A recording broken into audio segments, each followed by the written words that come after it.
Boo Boo Pharmacy. Start there.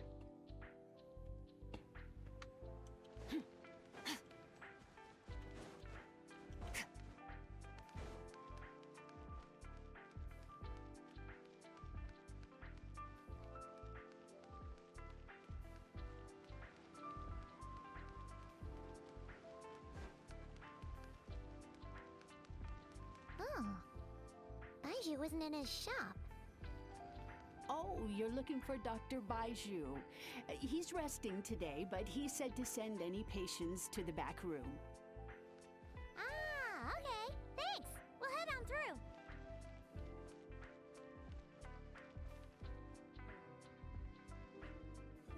Not many people even know where the back room is. Or now, a lot of people do know, but I still remember in the beginning of the game, we didn't even know this room was a thing. It just doesn't look like a room. Chan-chan.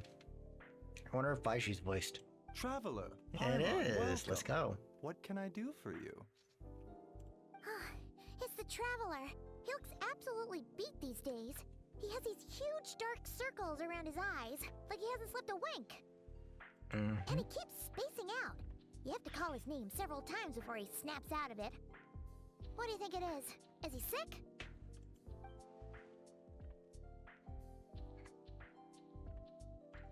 Very peculiar. In all the time we've been acquainted, this is the first time you've come to me with a health complaint. Come, let me take a look at you.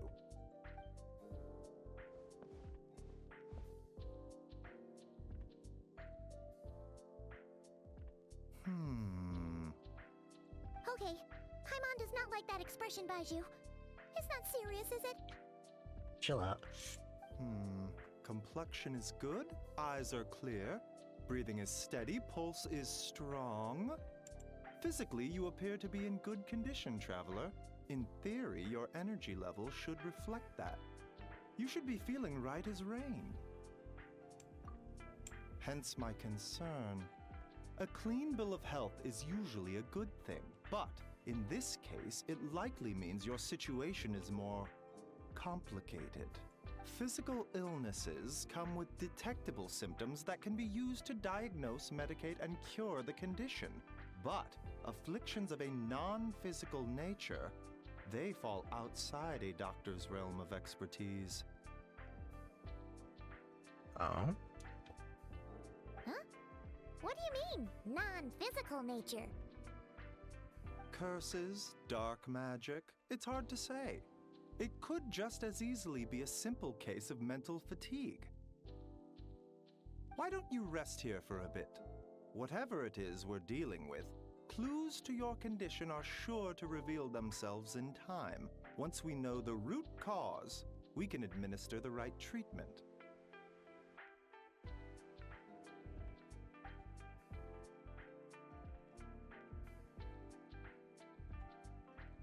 In the meantime, Changsheng and I will review the relevant literature for afflictions that present with mental fatigue.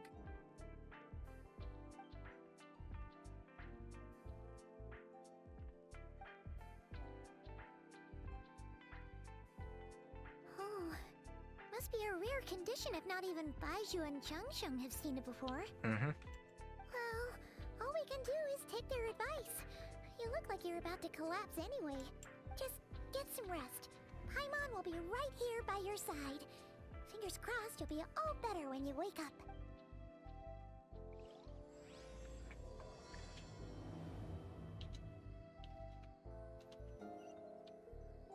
Rest.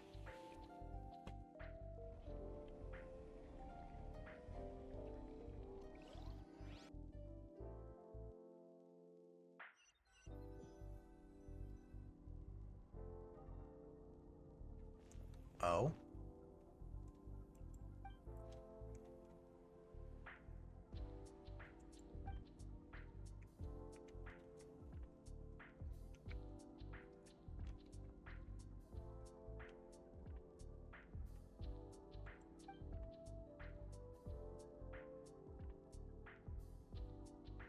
Oh?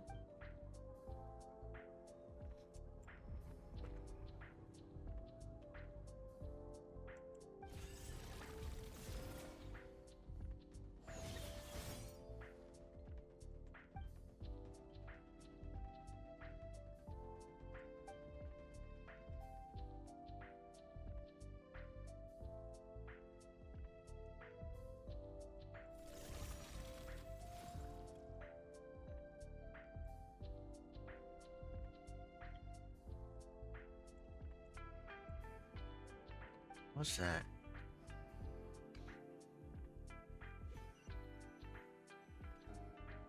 Traveler! Traveler! Rise and shine! Time to wake up!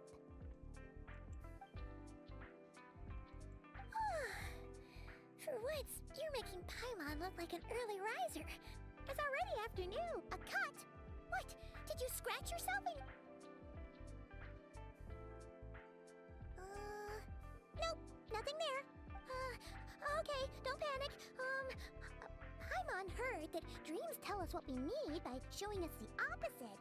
So, if you had a nightmare, maybe all you need is something to cheer you up. Come on.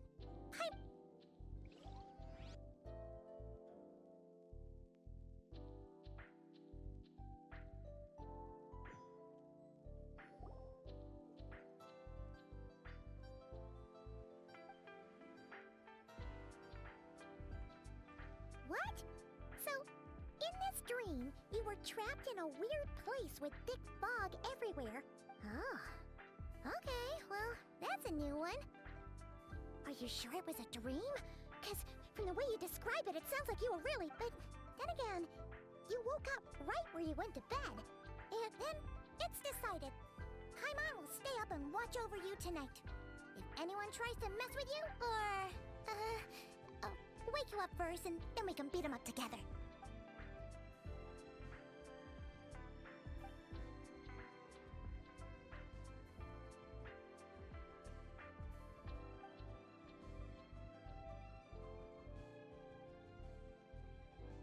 Something is missing? Did you just say something? The flesh remains whole, but the soul is incomplete. Left unresolved, the mind will wither away along with it. Ah! What the... Wait! Paimon remembers you! Skirk. Your child's master! Skirk. Orc? Skirk. Right! What are you doing here? The last time we saw you was at the Primordial Sea in Fontaine, right? Mm-hmm. But then we left and never learned where you went after that. Child's been looking everywhere for you, by the way. What brings you to Wanmin Restaurant of all places? You came here looking for us? And were you the one behind that hocus pocus just now? Tell me, what is it that you saw? Tight-lipped, huh? I suppose that's fair. You. I'll take a glass of wine. Hmm? Oh, of course. Coming right up. We make this one in-house. It's not too strong. Enjoy. Chef Mao, I'll take a grilled tigerfish over here. Coming right up. If I knew we'd be this busy, I wouldn't have approved Shenhe's vacation. At the end of the day, what happens to you is of little consequence to me. I'm not here to try and win you over. Trust me or not, the choice is yours. If you want my help, now's the time to speak up. You have until I finish my drink. I was investigating an abyssal disturbance in the area and happened to notice you. Part of your soul is damaged, and the wound bears traces of abyssal corrosion. Need I say more? Neither of those things sound good.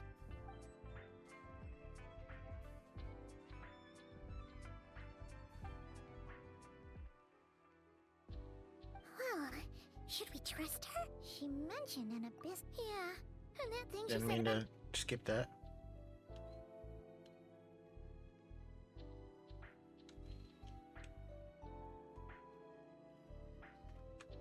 Yeah. Skirk's an interesting one, that's for sure. But from what Child's told us, she doesn't seem... 1, 2, 7, 10. That'll do. Well, have you made up your mind? That quick.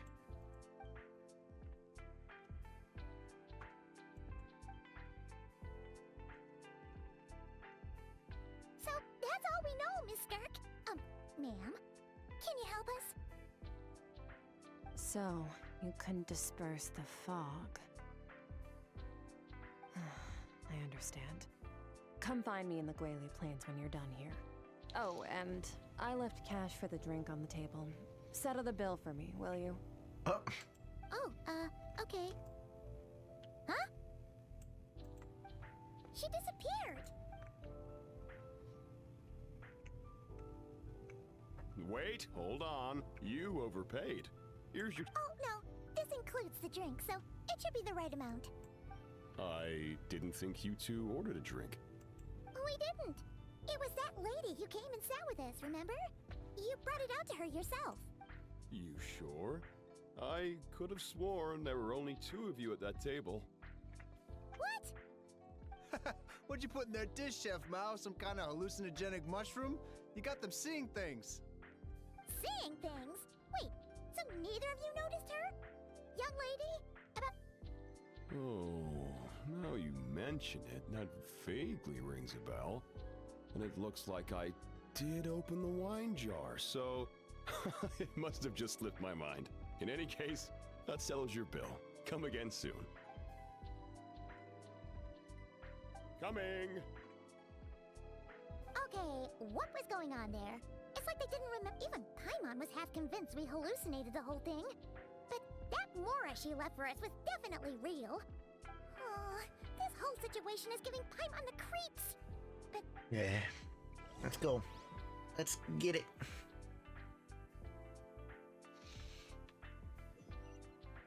Is it gonna TP me there? No.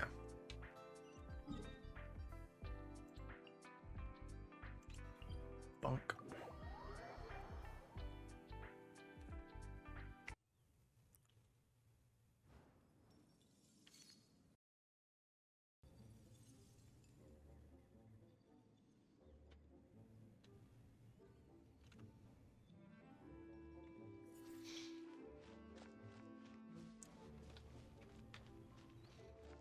I realized I had my BGM going the whole time. Sorry about that. I just muted it. whoa, what are all these rift hounds doing here? Huh, looks like they're collecting something. Oh, let's go check it out. Yep. Extinguished. Shower me with a dash of frosting. The pinnacle of excellence. Manifest by ordinance divine. So, this is what they were collecting. Yeah, what is going on here?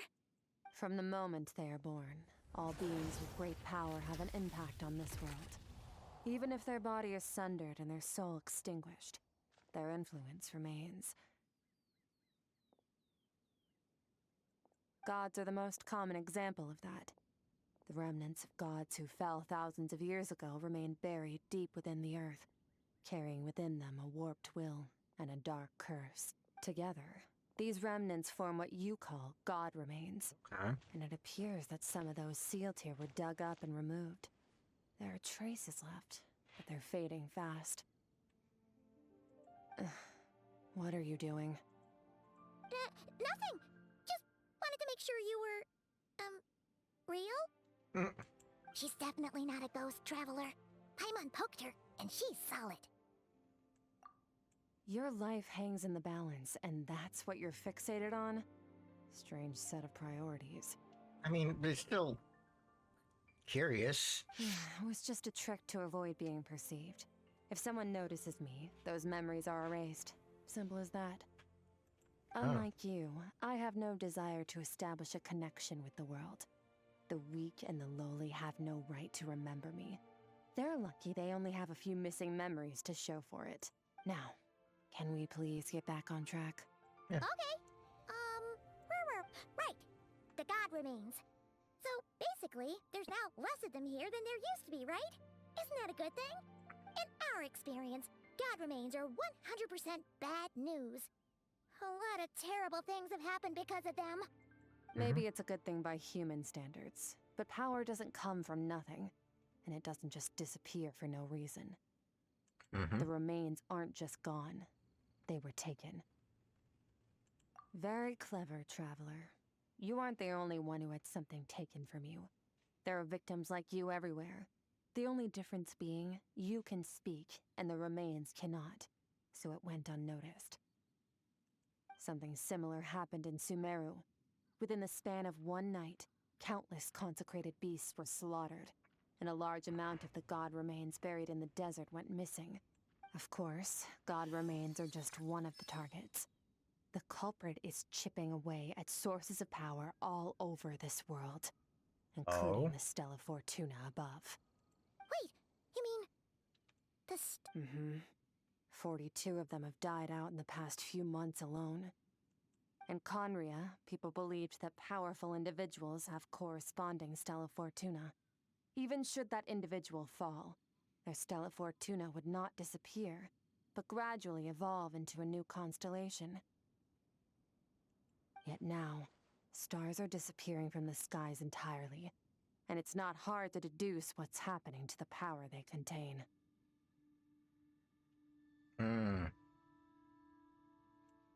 Something has been leeching power from this world, like a parasite steals nutrients from a host. And now, it's no longer satisfied with the remains of the dead. It wants you.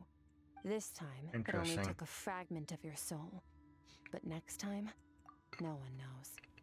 All I know for certain is this. Getting back what you lost will not be easy. Considering how much power this entity has stolen, it must be a god-level being by now at least. But that's not the real concern. Souls are fragile things, and yours could easily be crushed if you go up against it. So... We're going to help each other. You are my ticket to uncovering this thing's true identity. Okay. Well, great! You seem super strong, and you know a lot about the Abyss, so Paimon will take it. Don't get all mushy on me. All I'm doing is helping you get back to normal after a sudden crisis. And I should warn you, getting mixed up with me can have unforeseen consequences. We're on very different journeys. You don't want to be in my debt, trust me. You help me uncover the truth behind this entity, and I'll help you recover what you lost. This is a transaction, that's all. You would do well to remember that. So she could just literally just open a portal like that. Come along. Okay. That's crazy. Yeesh! You'd think she'd be a little friendlier since she's agreed to help us. But nope, she's just like when we met her in the Primordial Sea. So cool. Well, whatever. If that's how it's gonna be, then she doesn't deserve our friendship. What she does deserve is a super embarrassing nickname. Ah, Paimon's got it. Frosty the Lavender Melon. You like calling everyone Serves that ice melons cream or... I don't get it anymore. Anyway, the important thing is that we get that piece of your soul back. So, let's follow her and see what sort of plan she's got. Let's see.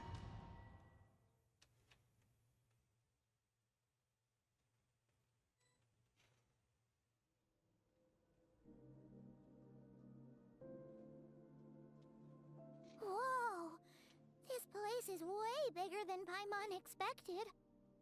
This is where I live. I suppose it's the closest thing I have to a home here. Interesting. It is. I brought you here because time flows differently in this place. Oh? I don't know how much Ajax has told you, but when he fell into this space, I mentored him for 3 months. In that time, only 3 days passed in the outside world. Ajax? Oh, right! Yep. That's Child's real name! Yeah, Paimon remembers him mentioning something like that. So, a month here is equivalent to 1 day in the outside world? That should mean we're safe from that power-hungry soul snatcher for now, right? Yes, well, I didn't bring you here just to show you around. In the outside world, the Traveler could be attacked at any moment. But coming here has bought us quite a bit of time. Now, we just need to figure out how to investigate that place you saw. The one full of fog. Both your description and the abyssal disturbance I felt point to that space having some connection to the Abyss. It could even be a domain similar to this one.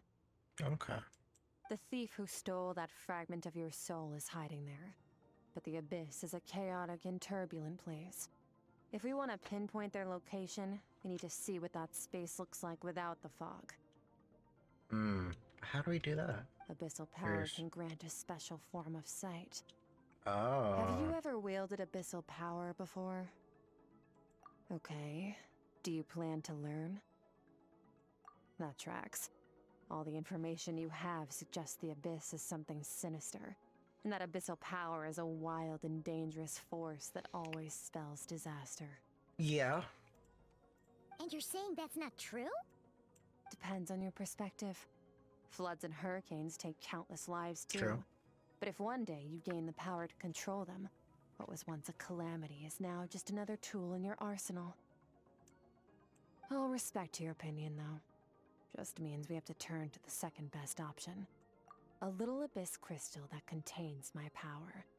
Wear it on your head, and we'll be able to perform dream mirroring when we fall asleep. Dream mirroring? It means experiencing whatever the other person is dreaming. Everything they see, think, and feel. Since you haven't studied the art of using abyssal power, and have no plans to jump in the deep end right now, I'll have to do the investigating for you. With dream mirroring, every time you slip into a deep sleep, I'll see with my own eyes whatever scene plays out in your mind. Then, I can guide you through the dream environment. Okay. And take back what was stolen from you. Huh. You make it sound so simple. Tough to say.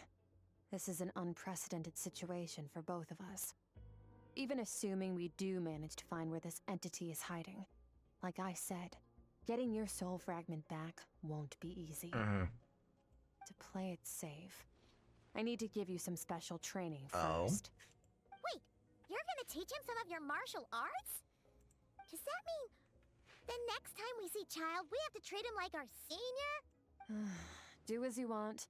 For my part, I don't see you as my disciples. You're already a pretty good fighter. All I'm planning to do is build on your current skills, and train you for the specific scenarios that I think we might face. But that's enough talk. If you're ready to do this, then come with me. Time might be more lenient here, but that's no excuse to waste it. Oh, she moves fast. So, special training, huh? Kind of a rare opportunity. With your skills, there's not a lot of people qualified to train you. True. Last time something like this happened was probably anti-Raiden Shogun training, right? Not that thing. Feels like a lifetime Aware. ago. Skirk seems pretty strong too, though. Remember how she said that the all-devouring narwhal was just her master's pet? Yeah. Let's see. I should have looked around first before I went in, but too late. Am I able to go back? Oh, I can. Okay, cool. Let me just see. Was there anything special out here?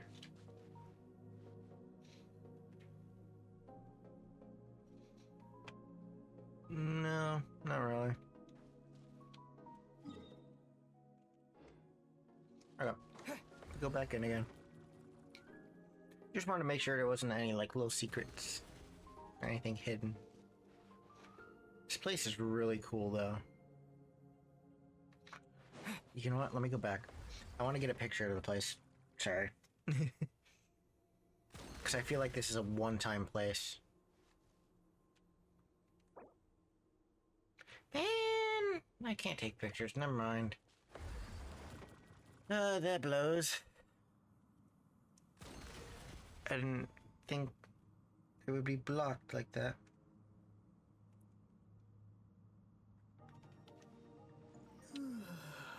Okay. Music?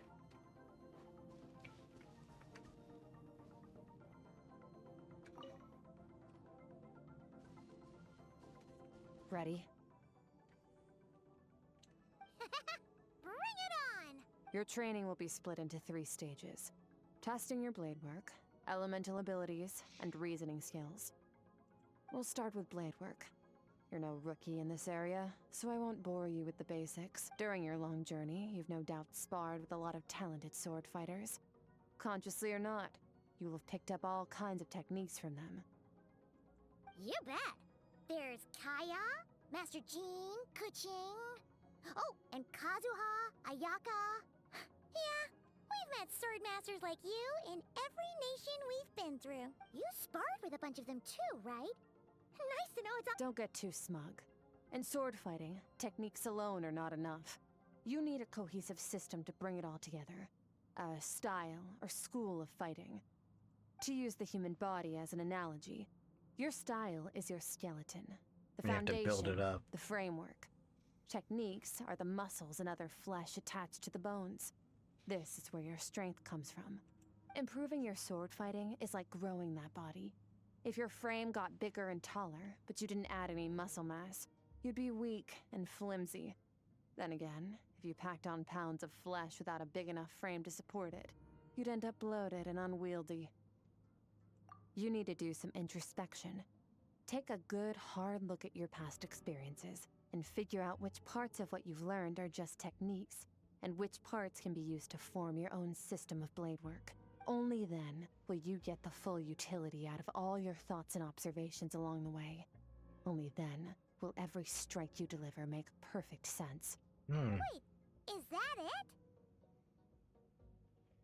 Paimon thought you were gonna teach him some cool new moves. Like when you went swoosh and opened a tunnel to another place. Paimon, that's... Okay. One day, you'll reach a new level of power where you realize that even that's as basic a trick as any other. But right now, our sword styles are so wildly different that teaching you mere techniques is pointless. There are no shortcuts in the pursuit of power. Failure is your best teacher, and rigor is your coursework. That's all I have to say. Time to make a start. Train until you're satisfied with yourself. Now focus. Destroy the crystal columns as swiftly as you can.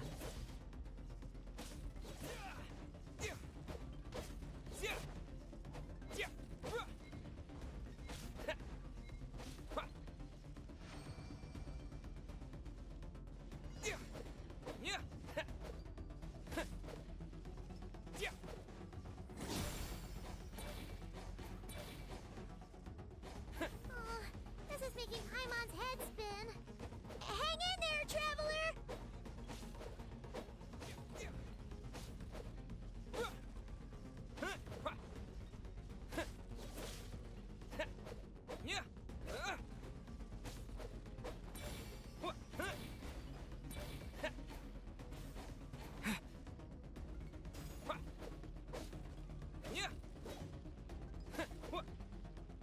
Oh.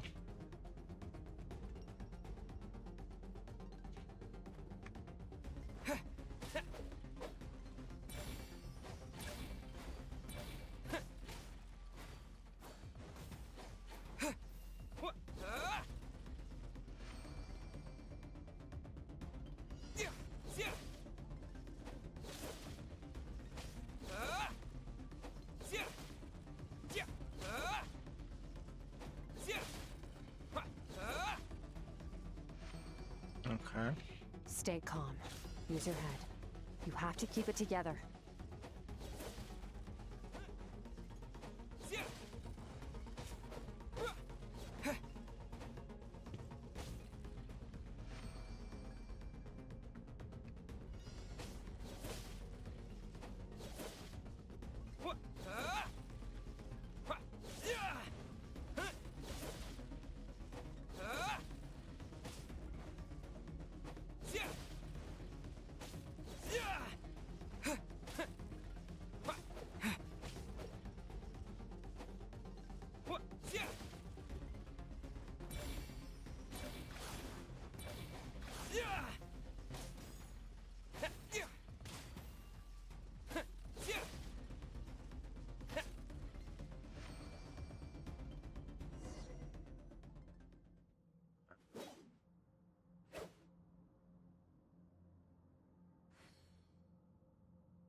This moment will be frozen in time. Cut to the chase. Consider a moment of true mastery that you've witnessed in another person, and ask yourself, what lies beneath the surface? What's their guiding philosophy? What's their state of mind as they maneuver their weapon? Now take that and practice it right away with speed, skill, and strength, over and over, until your hand is one with your mind. This is... Step on up! Dance with the waves!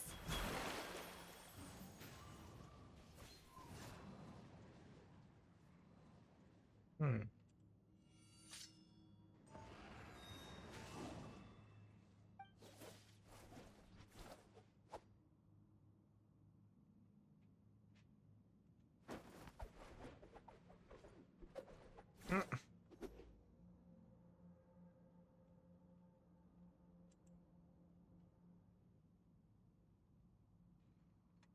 If you start to tire, empty your mind, but do not stop. Stay in that frame of mind as you keep up the fight. Get rid of all redundant movements. Imagine your sword is an extension of your own body.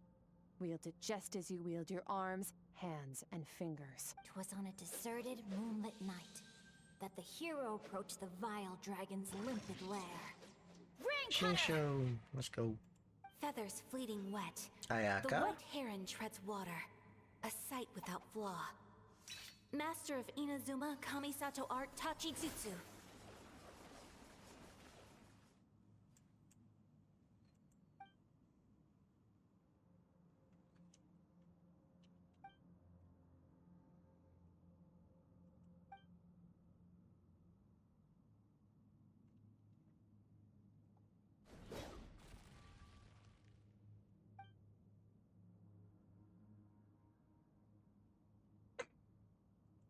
Huh. Looks like you've made some real progress. Awesome! Paimon knew you could do it! How do you feel? As you should be. Time flies when you're training hard. You've actually been going for several days now with no rest. Yeah. Meanwhile, Paimon's had a whole bunch of naps. But you were so... Go get some sleep. I'll be doing the same very soon. Let's hope you see that foggy place in your dream, so I can get this investigation over and done with.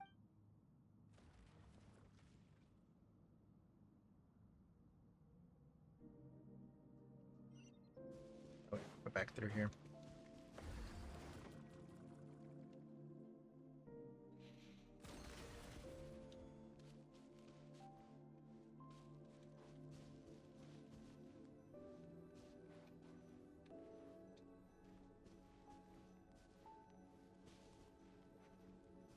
Just wondering if we could still take damage here. Yes, we can.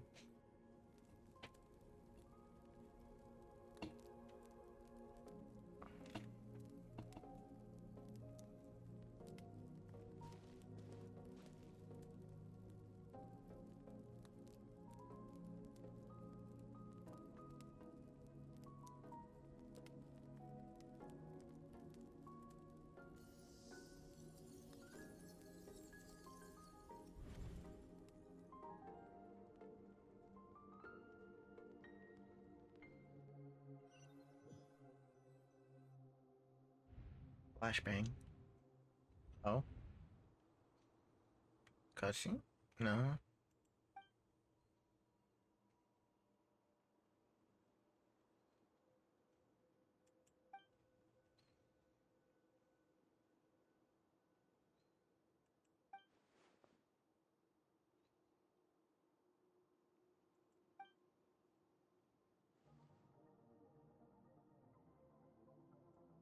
Hmm.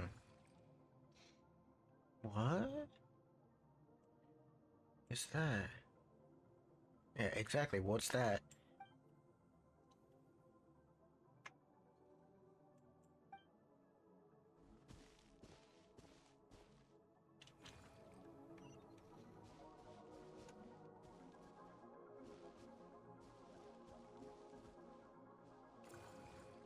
Oh.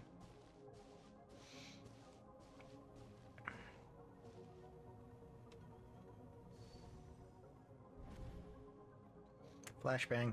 Skirk, why are you skipping classes again? We've talked about this. Oh? 'Cause he's a crabby old man, and he's a boring old man. I don't like going to his classes. Excuse me. You shouldn't talk about your teacher like that. It's very disrespectful. Is this her mother? All right, let's not get into a big fight about this. Maybe Skirk's her learned father? what she needs. There's no point forcing her to sit through more classes if she but I'd still love to hear about what you got up to yesterday. Why don't you tell your dad all about it? I went diving, and I saw this huge fish. I never knew they could get that big. It looked kind of dumb, though, with that stupid big fat head. I tried to shake its fin, but it just spat water at me. Oh, and today, I'm gonna go to that prairie up north. There's supposed to be this giant bird there that can spit fire. I bet if I climbed on its back, it could fly me all the way to the stars.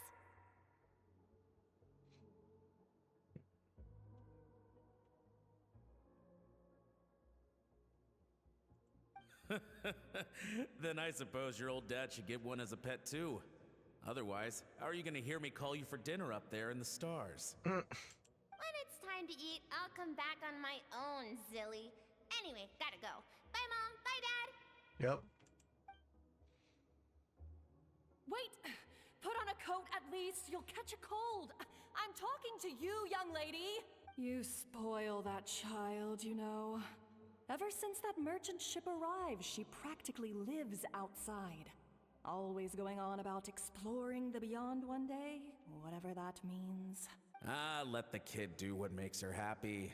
Besides, we both know you're all bark and no bite. Come on, our little adventurer is gonna be hungry when she gets back. Let's get started on dinner. I have a feeling something happened.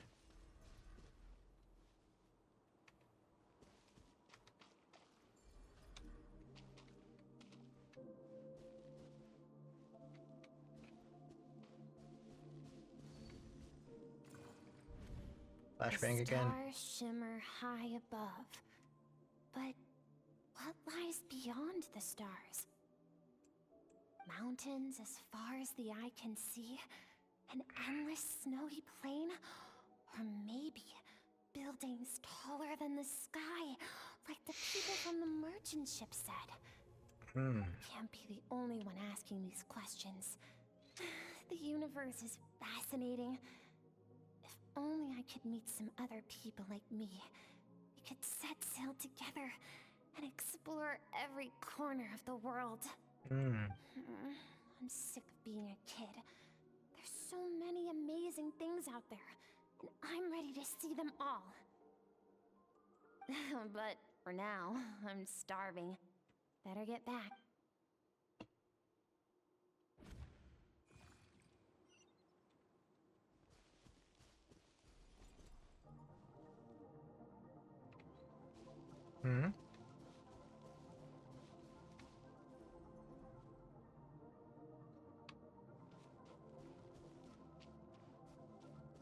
I have a bad feeling.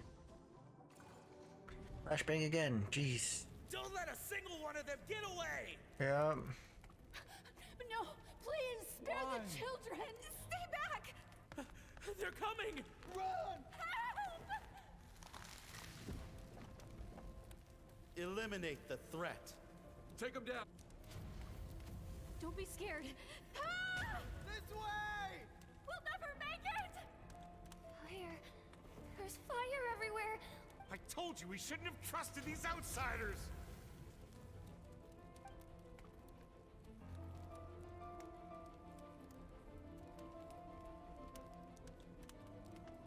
Why are you doing this? What did we do to deserve this? We welcomed you with our finest food and drink.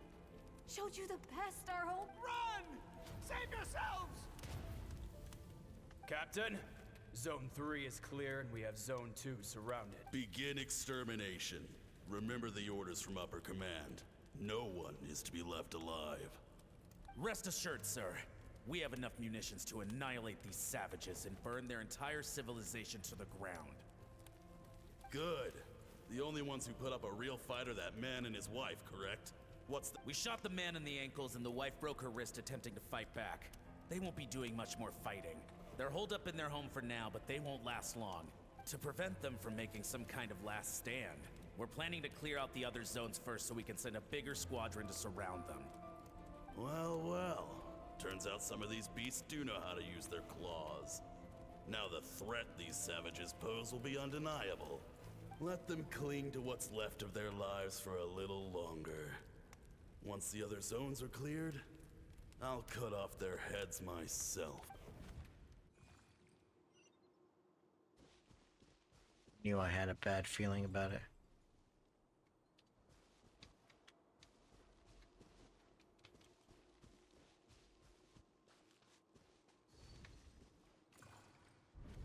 And flashbang again. Dad? Mom? Skirk, you're all right? I'm so happy to see you, sweet girl. But you need to go. What happened? You're bleeding a lot. Dad? Mom? This is the place. Alert all units. Prepare to surround. Run, Skirk! Run as far away as you can. Your dad and I, we're not afraid to stare death in the face, but we need you to survive. My clever girl, so curious. You're already so brave. Whenever you miss us, just play this song. Uh-oh. Remember, life is a gift. Don't let darkness claim it.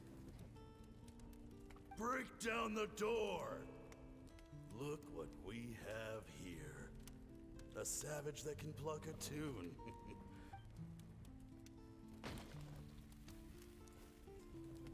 You! Stop singing! Shut it! I said shut it or I'll make you! Fine. Have it your way!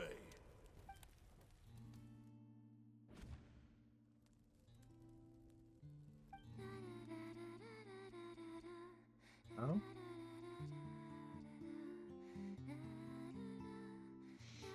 From her trailer?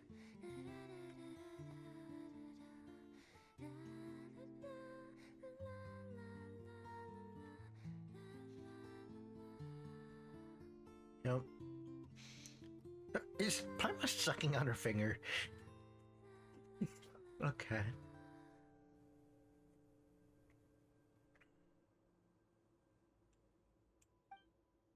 Oh, you're awake.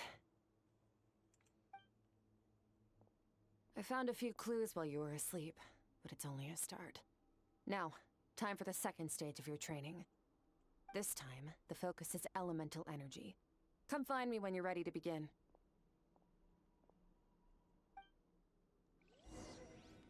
We're not gonna question what we just saw. Okay.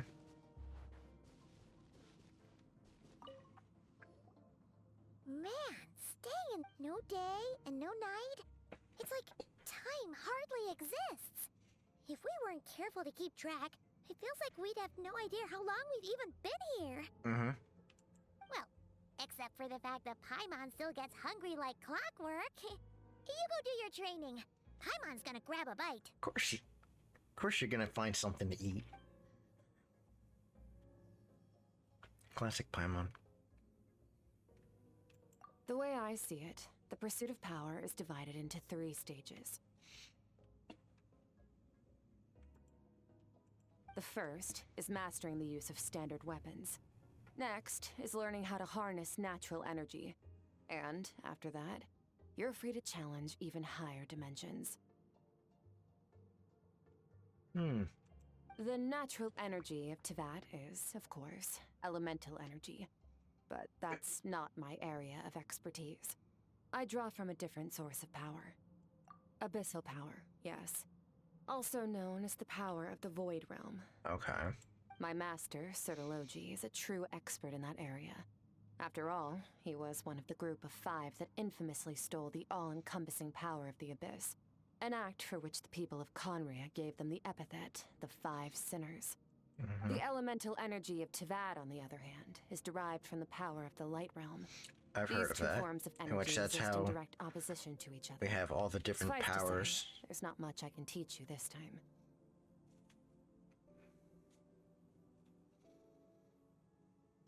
A keen observation, traveler. Call it respecting local norms. The Abyss stands in direct conflict with the will of this world. So, to make my life easier, I disguise my power to make it appear cryo-like in It's a technique I learned from some Conrian ruins, known as the Seven Shifting Serpent. If you ever change your mind about delving into abyssal power, I can teach it to you. So I've heard. You seem to have a knack for removing abyssal power. But is purification really what's going on there? Like I said, power does not just thinking out loud. Let's focus on your Or we're elemental absorbing training. it, That's what's gonna help us if the but situation it doesn't gets affect tricky. us. True growth comes from adversity, but only if you make the choice to pick yourself up again every time you fall. So, it's time to push yourself to the limit, and then keep pushing. This is the only way to advance at pace. Sure. Use the power of Animo to clear the field as fast as you can.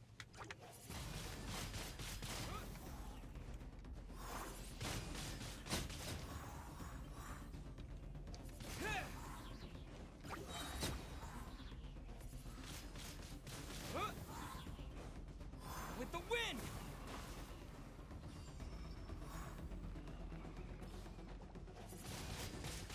Windblade!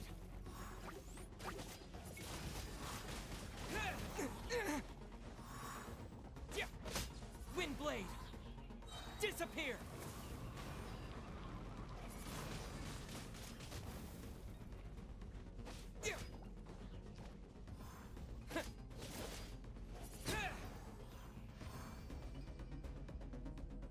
Observe your surroundings. Look for things you can use to tilt the scales of success in your favor.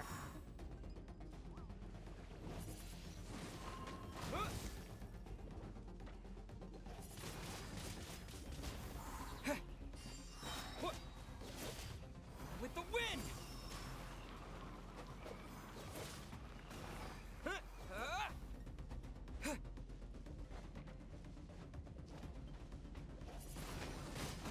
Windblade!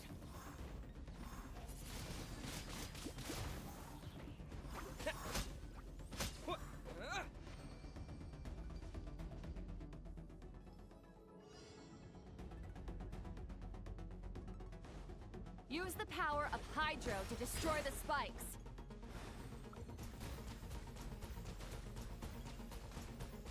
Water jet! Faster. Don't give them a chance to strike you. You need to be quicker than you were in your dream. You can't afford another injury like that. Go!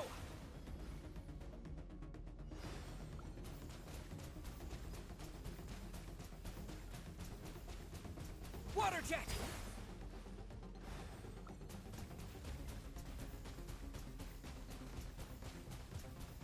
Go!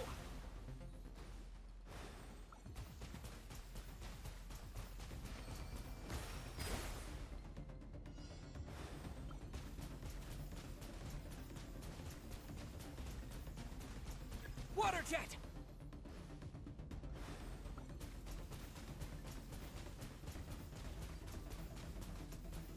Water jet!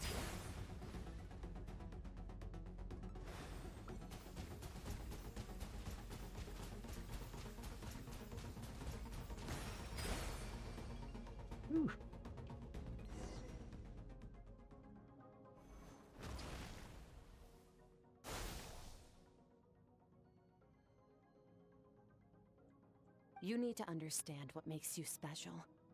The ability to wield elemental energy without a vision and switch between the elements at will. It means your aspirations need no approval from the gods. Your power is not bound by the rules of this world, so be bold. Do not be afraid to chart your own path.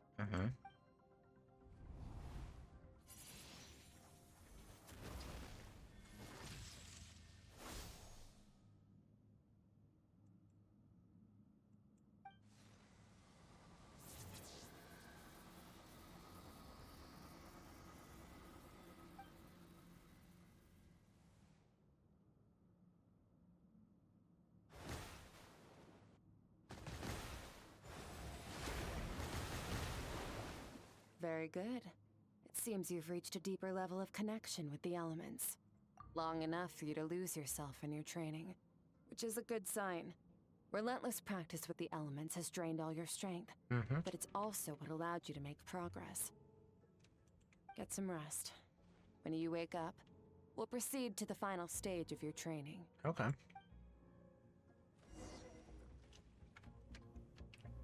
Back to the thing. If only the Traveler could actually use these powers like normally. Paimon?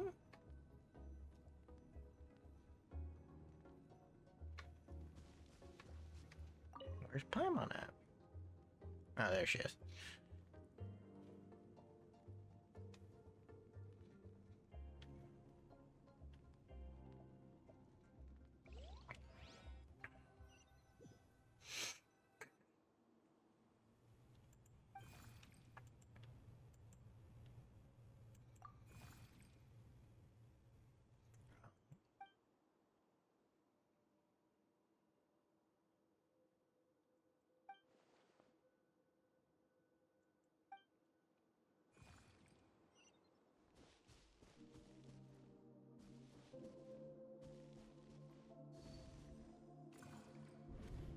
What is the secret to power?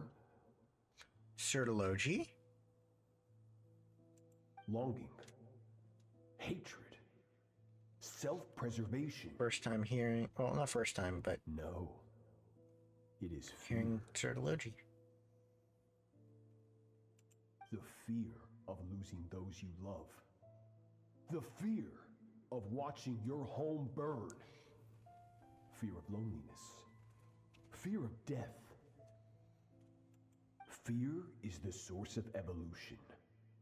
It forces humanity to adapt to their environment and overcome hardship. It is in the process of prevailing over our fears that we surpassed first ourselves and then the rest of the world. That fear is now part of you. It calls on you to evolve. And interesting. Oh. Oh no. Where? Is this the brutal training that she was put through? Any minute spent missing home is a minute wasted. Practice your sword work instead. Do not make me tell you twice. But, Master, I can barely lift the sword anymore. If I keep going, I feel like my wrist is going to break. So it has not broken yet. Then pick up your sword and keep practicing until it breaks. I want to hear the cracking and splintering of bone. Jesus Christ. After all, bones can always be reset.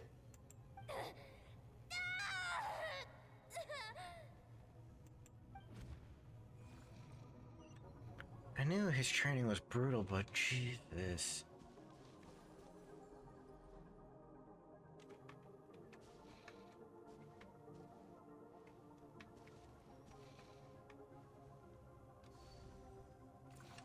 I hate these flashbangs, though. Skirk. Once again, you survived. How do you feel? Cold. In pain. These are signs that you are adapting to the abyss. Each time the flesh is torn and the spirit crushed, each time you claw back from the brink of death, you become stronger. I now understand why these people sought to destroy your homeland. Your potential goes beyond even what I could have anticipated. But you still have much to learn in your pursuit of strength. Your mind is rife with distractions. From now on, I shall show no mercy in your training. You must learn to shut out all the pointless emotion. Crush the self that makes you weak, and become master over your physical form. Get up, Skirk. Wipe the blood off your face. cut away the rotten parts of your flesh and mend what is broken.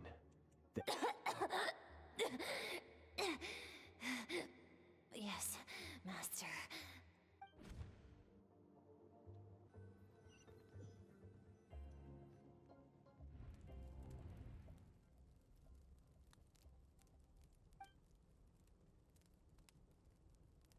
Yeah. You're up! Hopefully you got some good rest. Skirk said to tell you that she's ready to start the final stage of your trip. So, wanna head over now? Or...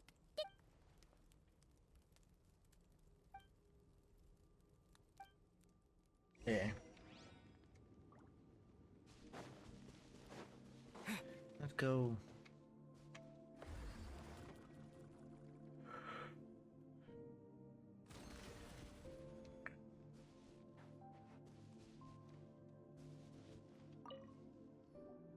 From your training so far, you have gained better command of the sword, and more control over your elemental abilities.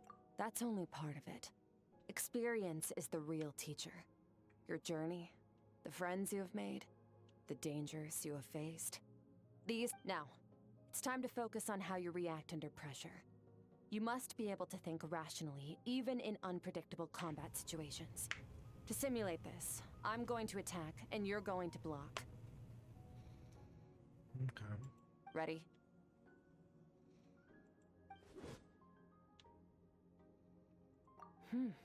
Not bad. That defensive stance looks near unbreakable. Just like your sister. That reminds me. You still don't know what happened to her, do you?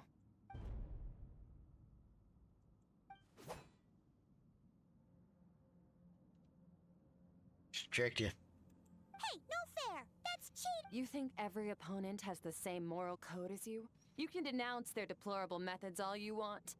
But only if you live to tell the tale. Very the true. dead don't get to complain. Strong emotions will always arise in combat. Anxiety, anger, fear. But how amusing. Almost sounds like you think you know me. But you don't. You can choose your own path. We are not the same. Let's begin. Try to use I don't think she reason over realizes that we emotion. were able Make to the see most her rational dream. and advantageous decision in any given moment. This is your final training session. Look alive. Same drill as before, but this time I'm going to interfere. Hold your focus.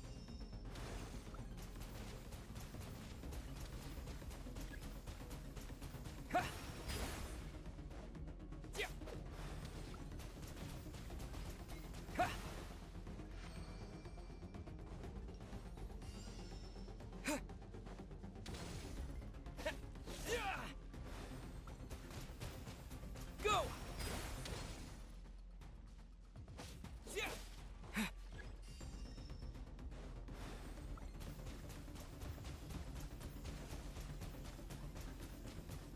Water jet! Oh, okay. Water jet!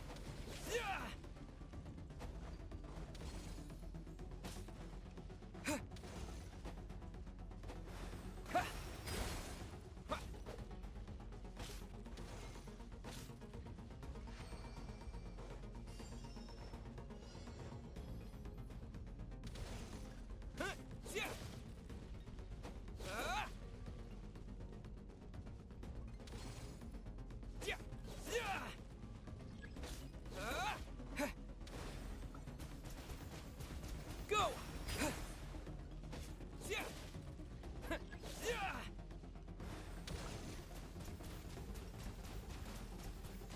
Water jet!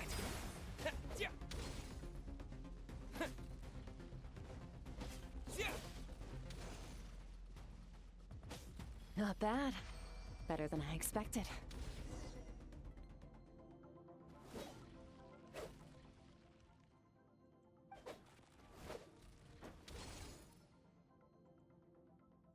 You're getting the hang of it. The first step to controlling your emotions is controlling your mind. You want a unified train of thought. It all...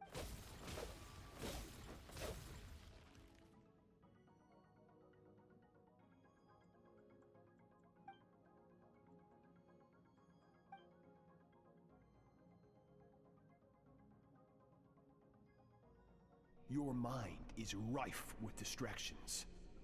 From now on, I shall show no mercy in your training. You must learn to shut out all the pointless emotion, crush the self that makes you weak, and become master over your physical form.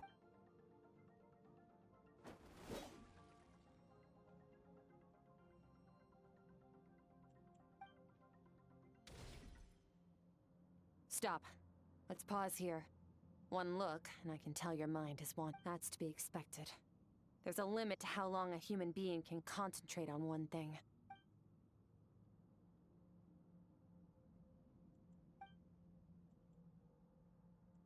Get some rest.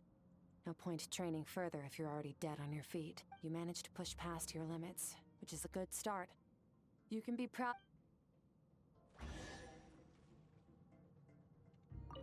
Warriors will train day and night to perfect one mistake, one moment of hesitation.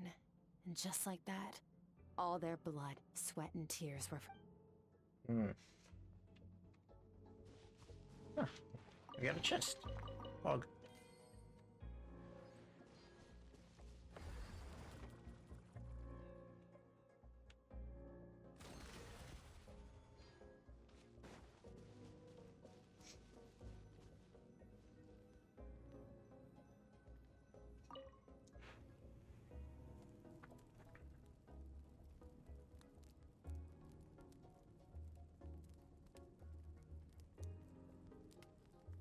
Probably gonna go back into that dream again, I presume.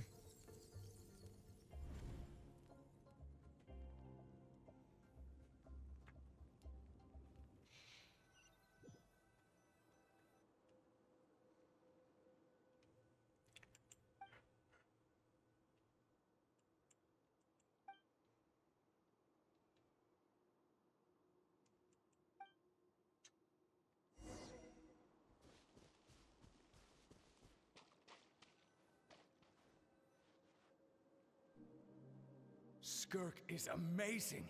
She faced down that terrifying giant and cut its head clean off. Oh, she got hurt though, didn't she? I heard it was pretty bad. Yeah, well, that's a given.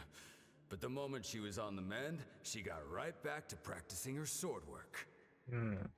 I heard Master suffered a grave injury once too.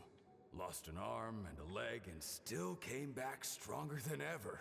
Skirk's becoming more like him by the day. So these are other disciples of Sertologi, I'm guessing? Incredible! I wonder if I'll ever reach their level.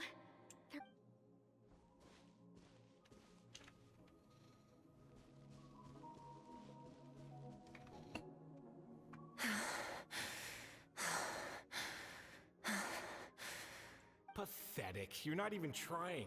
You're so much weaker than you think. Skirk, have you become a positive light in this world? Do you even remember how many of us perished in that fire? How many bodies were left to rot on the scorched earth? Yet you alone live on. Keep your gaze fixed on your blade. You don't deserve to rest. I have so many questions. I just want to jump in a spaceship, explore the whole universe, and get answers from the stars. I just need to wait till I'm grown up. Then, I can do anything. Now, you must bid farewell to who you were in the past and become someone stronger. Run, Skirk, run! Only death awaits us here. Keep running, and don't ever look back.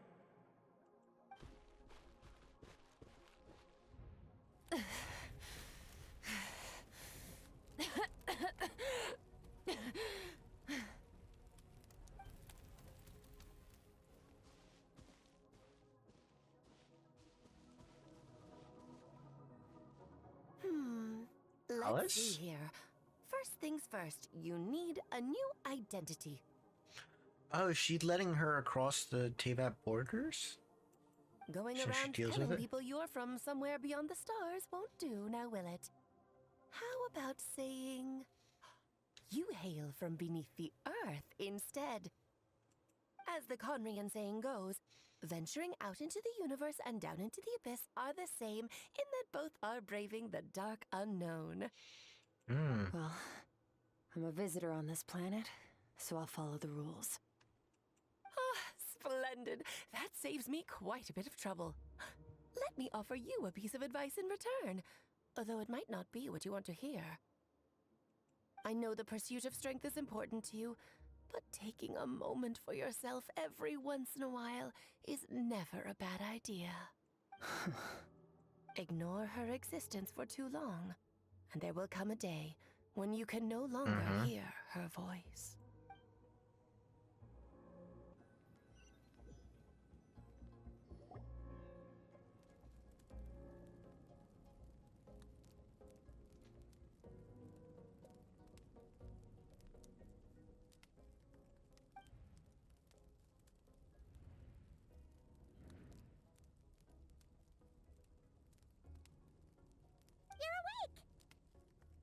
You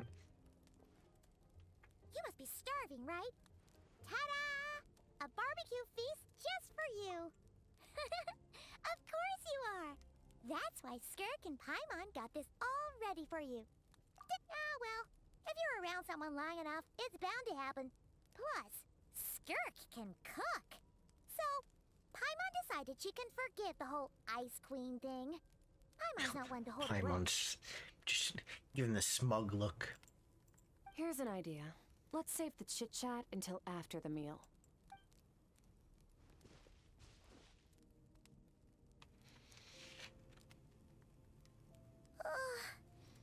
So full. Okay, it's Paimon's turn to sleep now. Wake her up when it's time to go.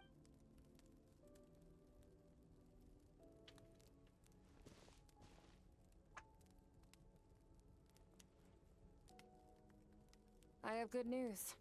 First, your training is complete. You have what it takes to wield immense power. Now it's just a matter of putting it into practice. Continue to learn from your journey and hone your skills against formidable opponents.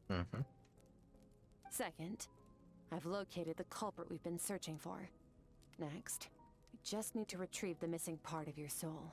When Ajax trained with me, he once told me he was bursting with questions. So I allowed him to ask me 3 of them before he left. You and I may never meet again, Traveler.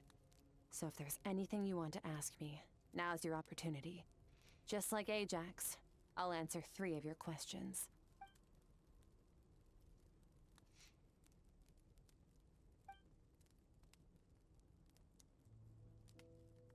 Okay, not the angle I was expecting. What makes you ask that?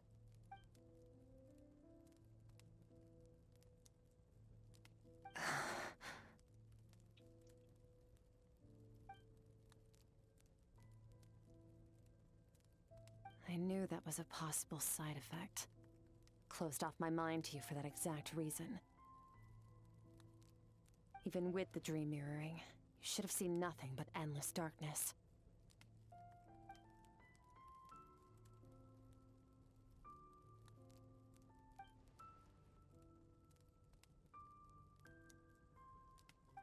Whatever. Must have been a flaw in my execution. I shouldn't be too surprised. Due to some recent circumstances, my self-control has been lacking as of late. Since you've seen what you've seen, there's no reason to hide the truth. All I ask is that you keep it a secret. No, I'm not from Teyvat. I'm from a different planet. And there was a time when I journeyed through the stars. A lot like you in some ways. No, we're different in that respect. You're influencing the fate of this world. But me, I'm just passing through.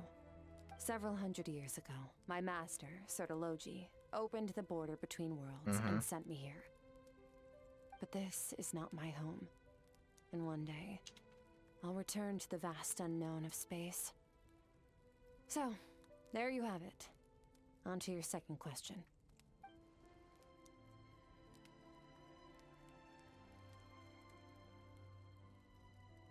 To become stronger. For certain reasons, I need to bridge the power gap between me and my master as quickly as possible. But first, I need to understand the source of his strength. She. To do that, I need to follow in his footsteps. Walk the path he once walked. And somewhere along the way, I'll find out how to defeat him. That. Okay. You have one question remaining.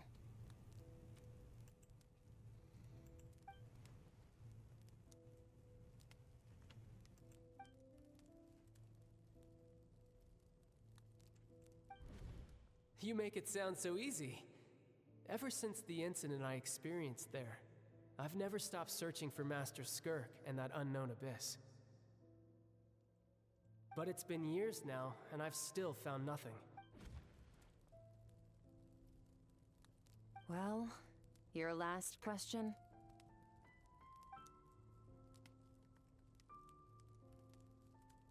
Ajax. His situation is different than yours. Before you ever crossed paths with me, you'd already encountered many formidable people, studied their techniques, and developed your own skill set. So, during your training, all I had to do was build upon that foundation. But Ajax was so young when he came to me. A complete blank canvas. Children can't help but imitate their role models. In the long run, that would only hinder his growth. Once Ajax has enough strength in his own right, I will allow us to meet again. I see. Until then, let that motivate him to reach his full potential. Okay.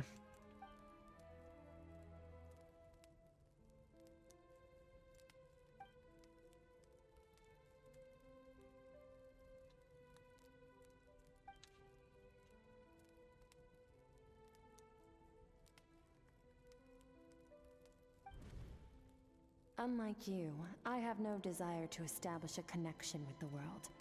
The weak and the lowly have no right to remember me. They're lucky they only have a few missing memories to show for it.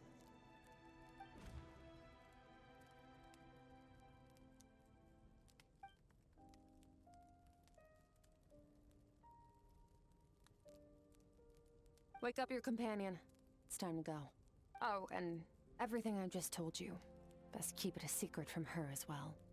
Sucking on her finger again. Classic Paimon.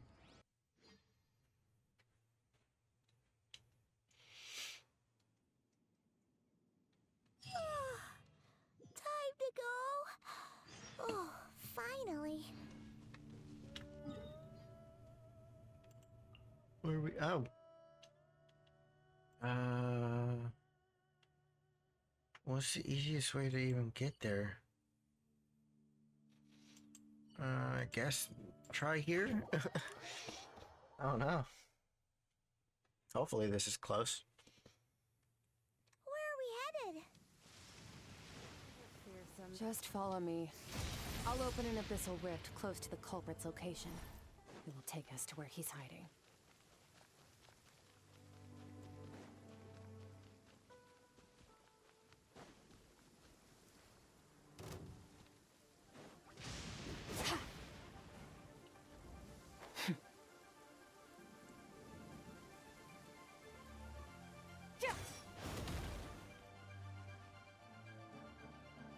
Wait, this is near the chasm, right? Yes. If we enter from here, we'll be able to reach that place from your dream. You have some experience with abyssal domains by now, but still, this is someone else's territory. Don't worry, Paimon's an expert at hiding behind other people for safety. Yeah, we're aware of that. Oh, but, that means you need to stay safe, traveler. All right. Remember your training.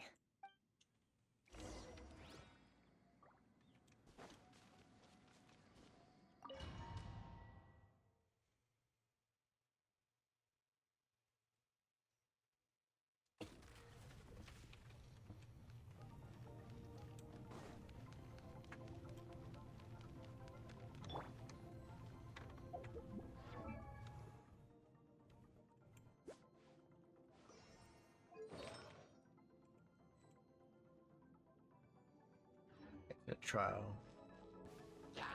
Go! Bombs away!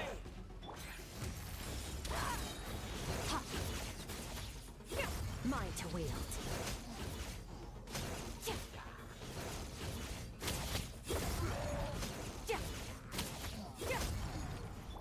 Go!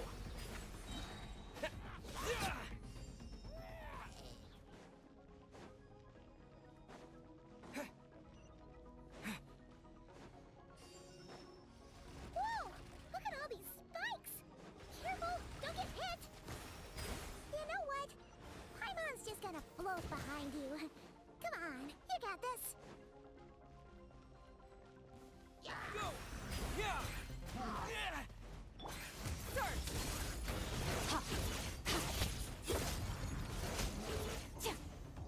Hey, what are you two doing here?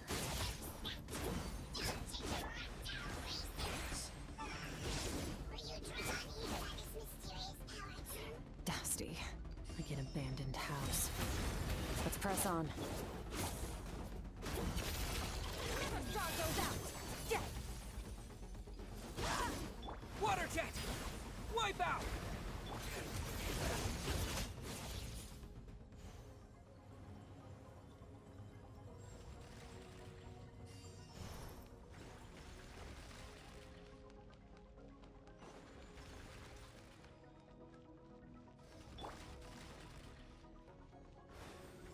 Go!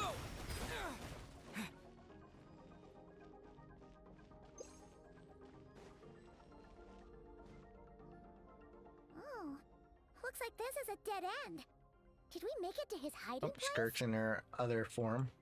Ugh, this fog is making it impossible to see anything! This should be the place where you were attacked. The missing part of your soul should be nearby.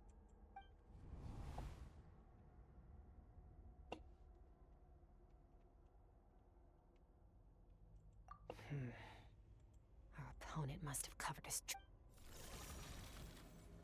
Hold on! Look! The spikes are back!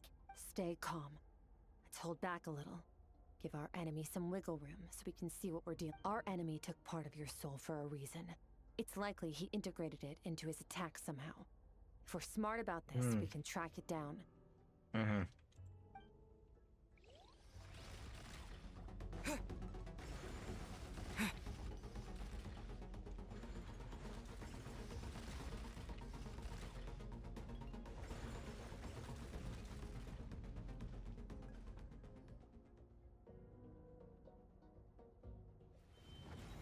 Oh, cutscene?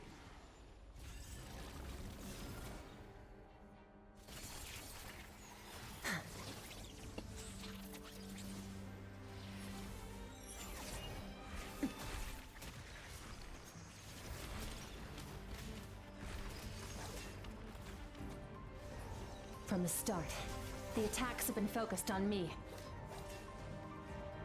Trying to break through my defenses? I see.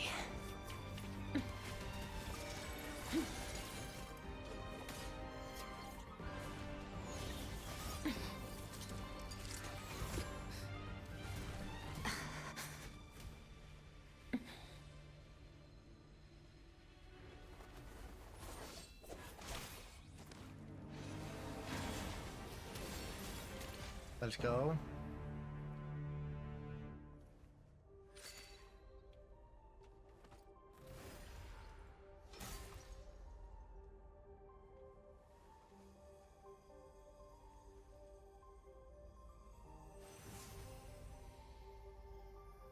She let it attack her because that was the part of our soul. There. I got it back. Traveler! Skirk! What happened? It looked like Skirk just got... In the Guili Plains, you asked me why this enemy chose you as his target. Now, the answer is clear. It's not just the fact that your strength is impressive. It's also because of your ability to, as you put it, pure whatever that actually means. The fact is, that ability allowed him to do something that should have been, namely, break through my defenses and steal my power. No, he couldn't have known I'd come to his domain. He only stole your soul fragment because he knew the value of its power. I doubt he call it fate if you want. I believe that's the term they use in this world for arbitrary coincidences like this. In any case, it works to our advantage. Once I realized what he was using that power for, it gave I'll cope. Well, done gorging? Good. How did you get the power of the all-devouring narwhal? Oh? The all-devouring narwhal? Oh, of course! Paimon knew that spike thing looked familiar. I highly doubt you acquired that power through your own strength. Tell me I'm wrong. You're desperate enough to scour the land for god remains and whatever vestiges of power you can find. That alone proves you wouldn't be able to defeat a creature like that. Which leaves one possibility. You know my master, the Foul, Sertologi. The Foul? Who dares call him foul?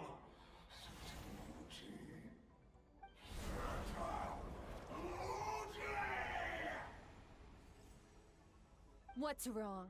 Bit off more power than you can chew? You're struggling to hold a basic conversation. True. Just a little more. Look, it's back! Those obsessed with power will let it devour them before abandoning their pursuit. Keep calm and use reason to decide the best course of action.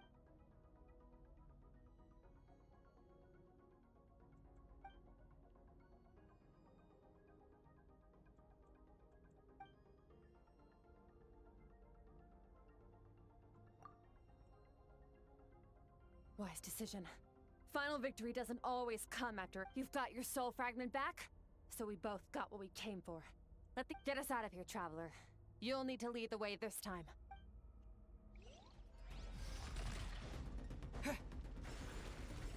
Skirk, is your shoulder gonna be okay? The wound is minor. It'll heal in no time. You should focus on getting out of here alive instead.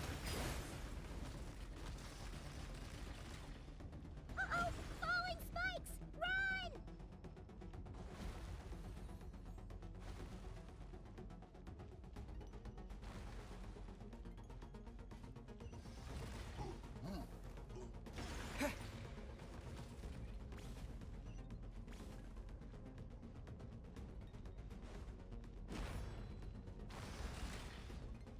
Watch out! Looks like this place is about to collapse! No. Dang it.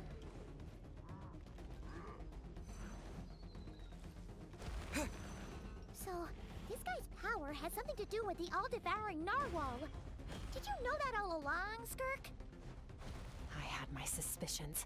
That's why I decided to investigate in the first place. But suspicions only Get you so far? I'm assuming that's what you're about to say. I didn't realize it. Just gonna cut her off. Rip. Phew. Oh, we should be safe here, right? I no longer sense his presence. Can't have followed us out of that abyssal domain. Weaklings like him will find that my power is not so easily controlled. He won't be leaving that place until he's managed to digest it. You seem surprised. I suppose that's fair. You've seen but a fraction of what that whale is capable of.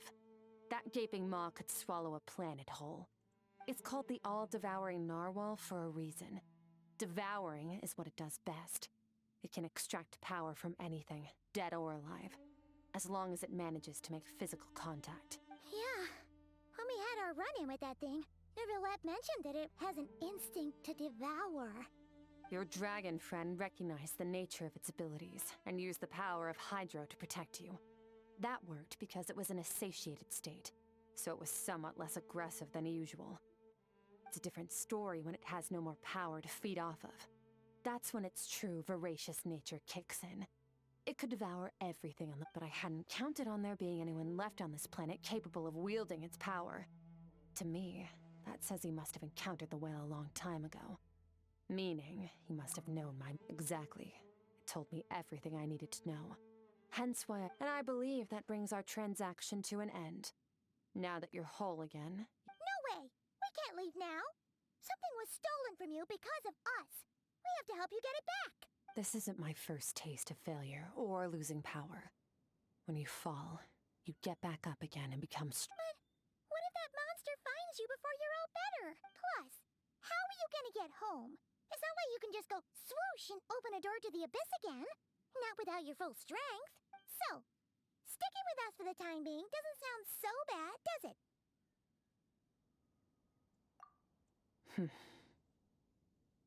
Fair enough.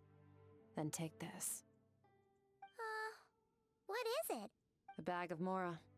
Nothing in this world is free. I know that much. You're trying to pay us I'll off? leave the planning to you. Hurry up and decide where to go.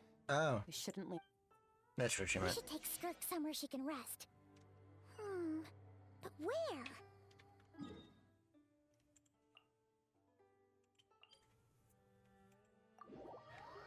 Boo Boo Pharmacy? Interesting. Paimon gets the feeling Skirk wouldn't like being around a lot of people. Oh wait! Baiju said we could rest in the back room of the pharmacy, didn't he? Let's head there!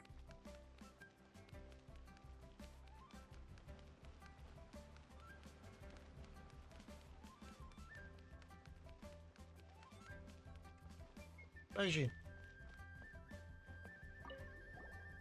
You look much better, traveler. Should I take it that your health issues are resolved? Very true, Changsheng. We haven't had many patients recently, so we have several vacant rooms. Awesome! I wonder where Chi-Chi is. Show me your prescription.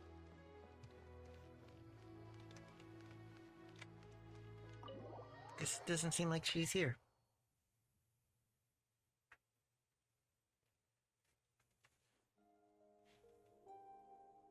Huh. This bag from Skirk has a ton of Mora. Does she have a job or something? Wait, no. After what we saw at Wamin Restaurant, that seems impossible. Can you imagine? I'll be collecting my paycheck now, boss. Oh, sure thing. Wait, who are you? Have we met? Can't hold a job if you make everyone forget about you. So, what did you do to get all this Mora? My child. Claimed some buried treasure, took care of a few monsters that were causing trouble. Nothing untoward. It's safe to use. You heard all that? A sonorous voice like yours is hard to miss. I wouldn't be surprised if the sound of it traveled to the nearest mountaintop. See, she's saying you're loud, Paimon. Then, did you by chance happen to hear Paimon's little, joke earlier? You mean when you called me Frosty the Lavender Melon? Wait, now I'm just catching on. Was that supposed to be a Frosty the Snowman reference?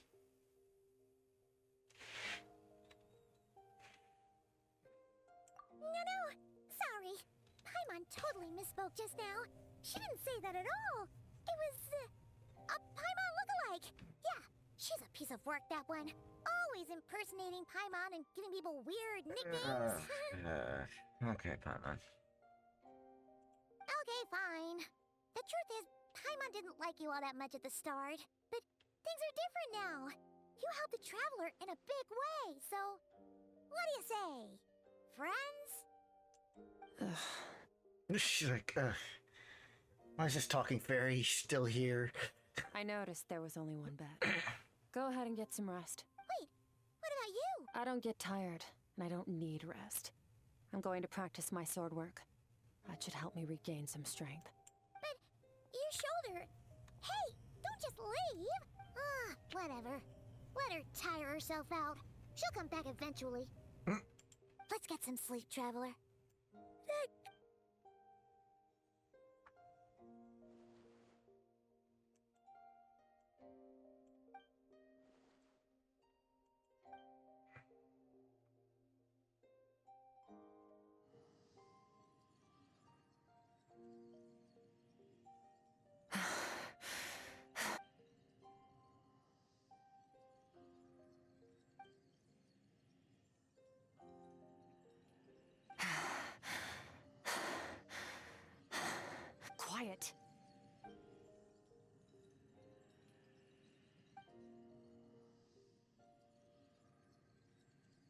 you even remember how many of us perished in that fire?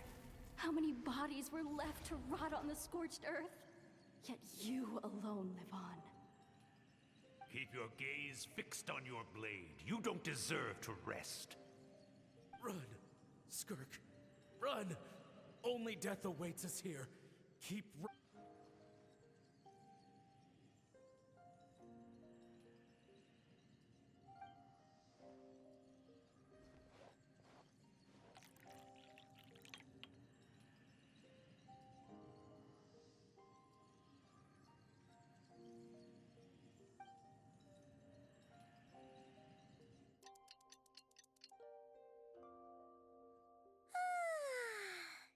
Getting an early night's sleep is the best.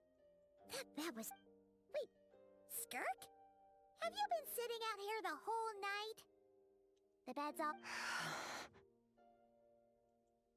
About 60%. Maybe 70. Whoa! Paimon thought it would take at least a couple of... No. Not fast enough. That's 20% less than last time. Same training regimen, same intensity. Nothing felt different. No. I think the problem... I need to meditate for the next 2 days. Deep introspection should help me find the issue. Ooh, sounds intense. Thanks. See you in 2 days.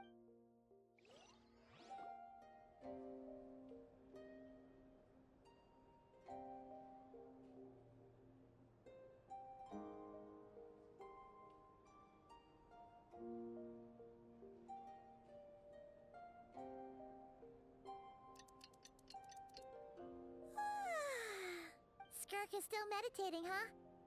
It's been 2 days already. Paimon can't think of anything we can do to help. Be right back.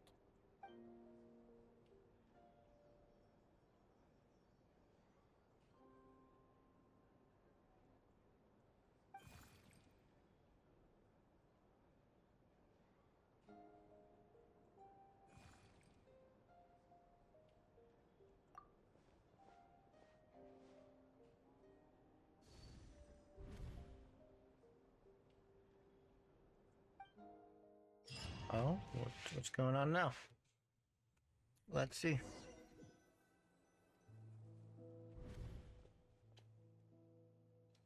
Oh.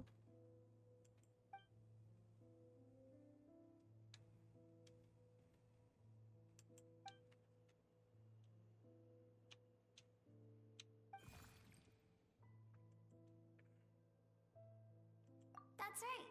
This is Skirk's inner world. Oh, Think of who it are you? as the threshold between the soul and dreams. This isn't your first time here, but what you remember is probably a space covered in darkness. I only managed to illuminate a small portion for you back then. Actually, it's my first time talking to someone like this. I only managed to break free and bring you here because the injury weakened her power. I guess that's why I can speak again, too. Call it fate, if you want. I think that's the word they use in this world for lucky coincidences like this, right? Now, before I take you to her, I gotta ask. You're the first outside visitor to ever come. Oh, you noticed. This river represents Skirk's strength. Strength accumulates over time.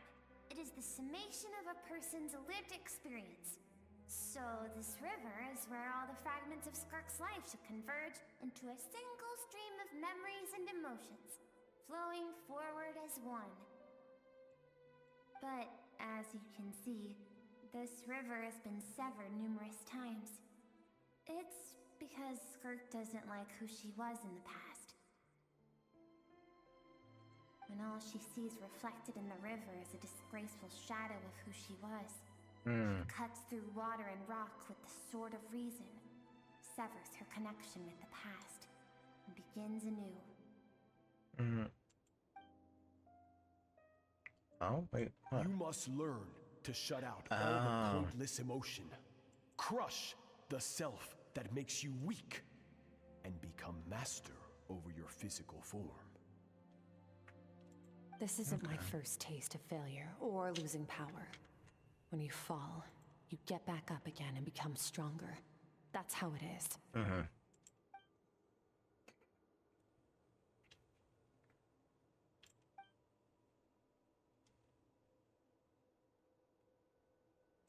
Mm-hmm. It is. The Does answer make you to question. one mystery invites another question, I see. Let's follow the river upstream. There among the cliffs, among the memories etched into her heart, lies the truth of it all. Soon, you'll understand everything. Oh? Let's see.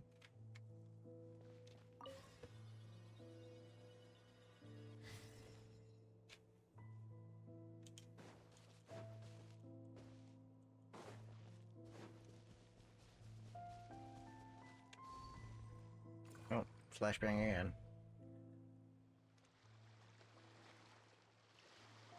Oh? Our drawing?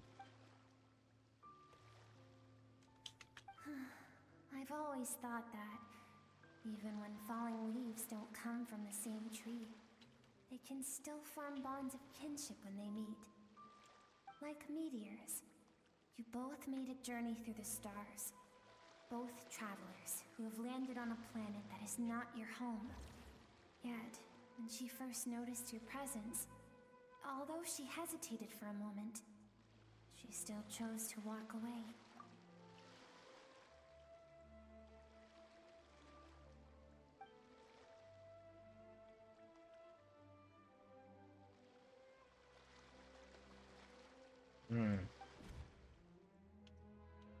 Seems like you've answered your own question.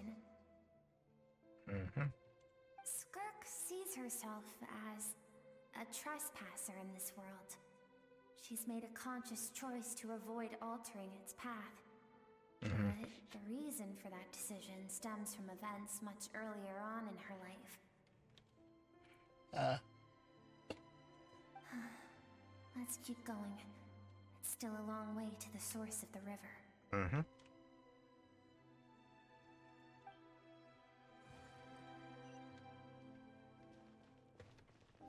Let's go. Oh,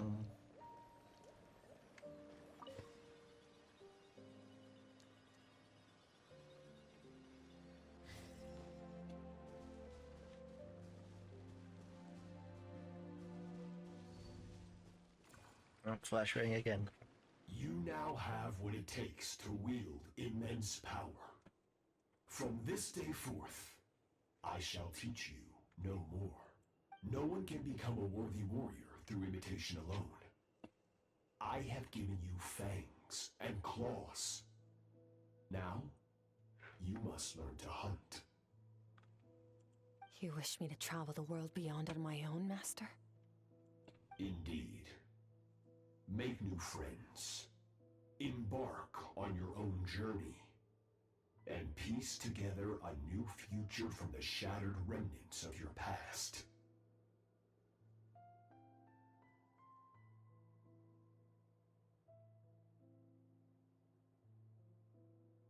We will still have contact through the Abyss.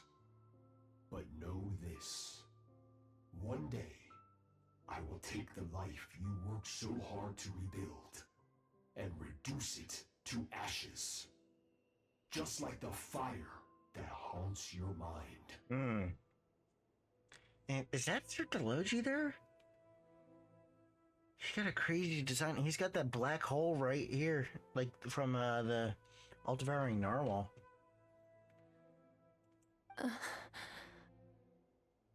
Why do you do that? Wait, what did you say?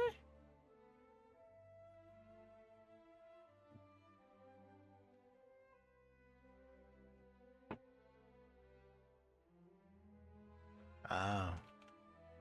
I have told you before. Fear is the catalyst for human evolution. He just wants her to grow. You have tasted loss. You have known fear so deep it can be felt in the bones. But as living beings, we all have an instinct to detach from that which harms us. and thus pain dampens over time, and the acrid taste of fear becomes but a distant memory. Yet now, I have bestowed upon you the gift of fear eternal. It will drown you in the nightmare of your childhood, or it shall drive you to defeat me, whatever the cost.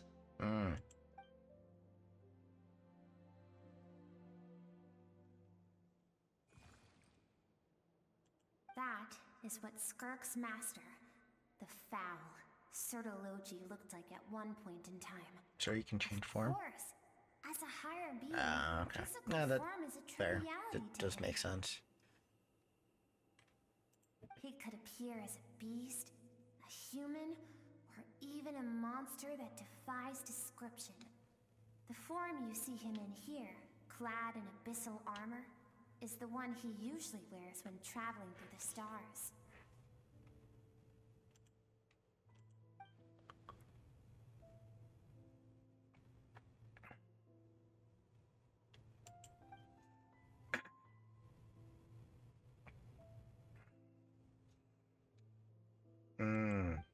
I For see certain now. reasons, I need to bridge the power gap between me and my master as quickly as possible. But first, I need to understand this. To do that, I need to follow in his footsteps. Walk the path he once walked. And somewhere along the way, I'll find out how to defeat him. That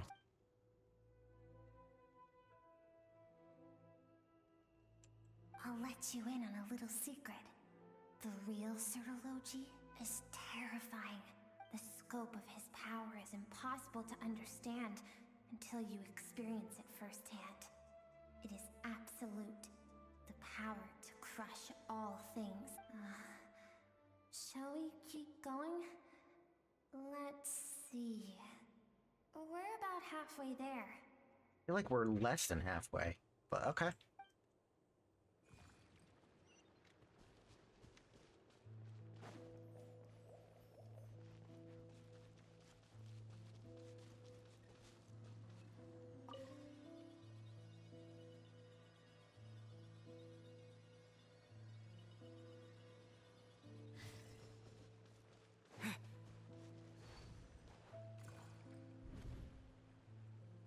Flashbang again. Oh, Skirk. When she was a child. We've made it quite a ways already. This is Skirk, when she first began training under Sertologi. I have set your broken wrist. Tomorrow, you're to train twice as hard. No tears this time. Good. Attempting to garner sympathy through tears is a habit of the weak. A pitiful, useless ploy. Can I ask a question, Master? Why did you save me? I keep thinking, maybe it would be better if I had died. I wouldn't be haunted by that fire all the time. I wouldn't have to go on like this. I saved you because I have a plan for you. Oh? It has been too long since I fought a battle that demanded my full strength, and I hunger for it. Every so-called genius and prodigy I have faced. So he has wants someone to crumbled like rival, sand pretty much. underfoot. Before me, even fate bends the knee. So, I will teach you everything I know. Train you by whatever means necessary. But I don't want to draw my sword against you, Master. What you want matters little. Among the boundless sea of stars, the cries of the weak are but faint murmurs that disappear into the void. You. Yes, Master. Oh, flashbang From again. that day forward, all she knew was grueling training, emptiness, and fatigue. After some time, her talent bloomed, and she gained control over her emotions, like her master.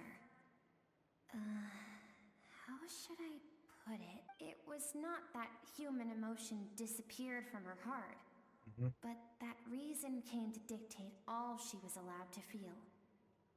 I suppose it was at this point that she became the Skirk you know today.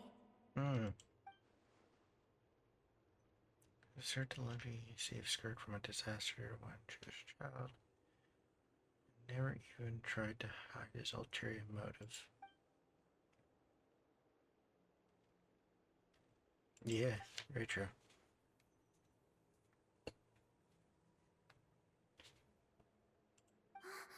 We're nearly there. I almost don't want to reach the end. Well, shall we? Yes. This is the final stretch.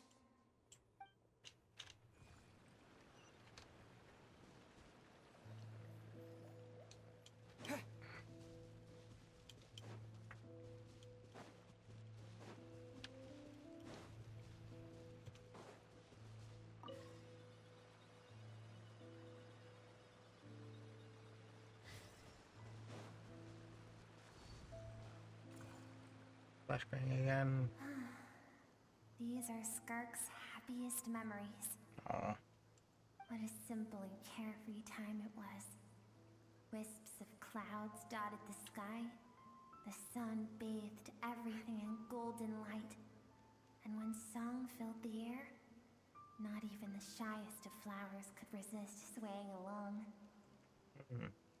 This is Skirk's homeland. She was so curious about everything as a child. Always skipping school to go exploring instead.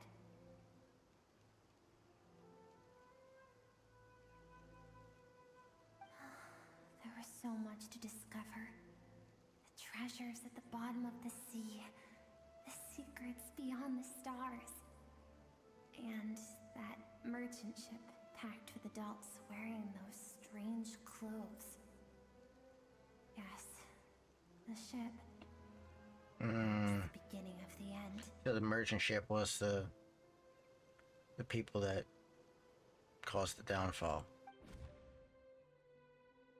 It was a spaceship. When it arrived, the people that disembarked wore smiles on their faces and spoke of friendship. They claimed to be merchants from a neighboring planet, looking to establish trade. Skirk's parents, her relatives, her neighbors, everyone welcomed the newcomers with open arms and allowed them to explore the planet. To them, no one had any idea of what was to come. Several months later, Skirk had skipped school that day, like so many times before, so she was not caught in the immediate wave of destruction. But when she came home that day, only fire and ruin awaited her. Countless people cried out to her for help. People she knew and loved. Friends and relatives. The little girl who lived next door. The shop owner with the bad leg. The bad-tempered teacher she had made fun of just that morning. Their lives were discarded like worthless trash. As the fire consumed one life after another, Skirk was helpless. I'm guessing All Certology? she could do was run. And so she did. She kept running, until an unexpected figure crossed her path. If Certology hadn't been there in that moment, the fire would have claimed her life too. And there she would have remained, left to rot in the scorched earth. Because she and her people were seen as a threat. As the initial merchant ship explored the planet, they discovered that it hadn't always had the condition to support life. Yet there was evidence of human activity, even during the periods of extreme heat or cold in the past. Further research revealed that, over time, the people of this planet had evolved the ability to adapt to any type of environment or energy source. For that reason, the outsiders viewed them as a potential threat, and decided to eliminate them before the threat could rear its head. And so, senseless, isn't it? Deemed a threat because of a gift they didn't even know they had. Perhaps it was their own innocence and kindness that doomed them. But in the end, that was lost to the blaze as well.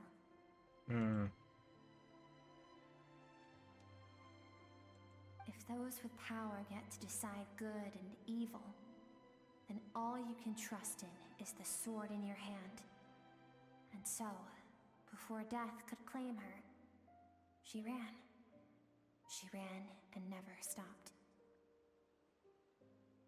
No one wants to relive their most painful moments. Well, that brings us to the end of the story. This is as far as we can go.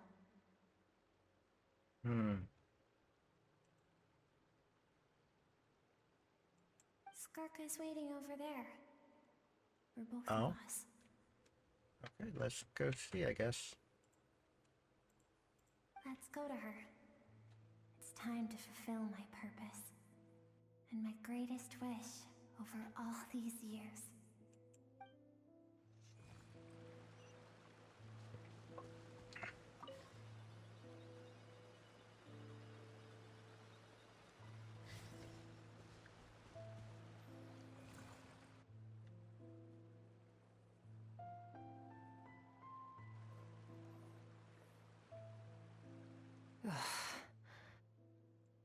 So all this, just so you could bring him here.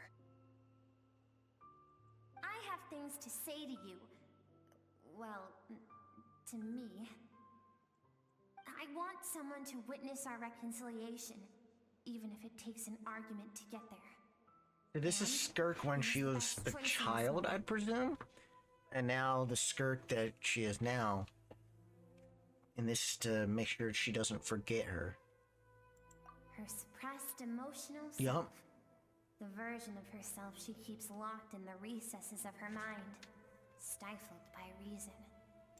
All those rejected impulses, those discarded aspects of your past selves, they are a part of me now. I am who you used to be. Someone you have refused to face for too long. So, I came to face you instead. You're wrong. I've faced you all along. And that's exactly why I keep you locked here. Your existence makes me weak. Moments of joy and longing are when we are most vulnerable. Don't forget, it was a penchant for goodness over reason that doomed our homeland in the first place. The vastness of the universe renders everything insignificant. Our feelings most of all.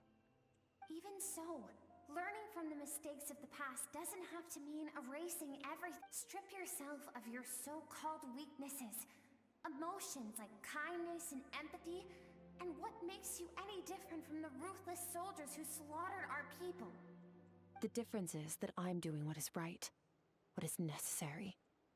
I allow you to exist, but with limited freedom. That is the greatest kindness I can offer.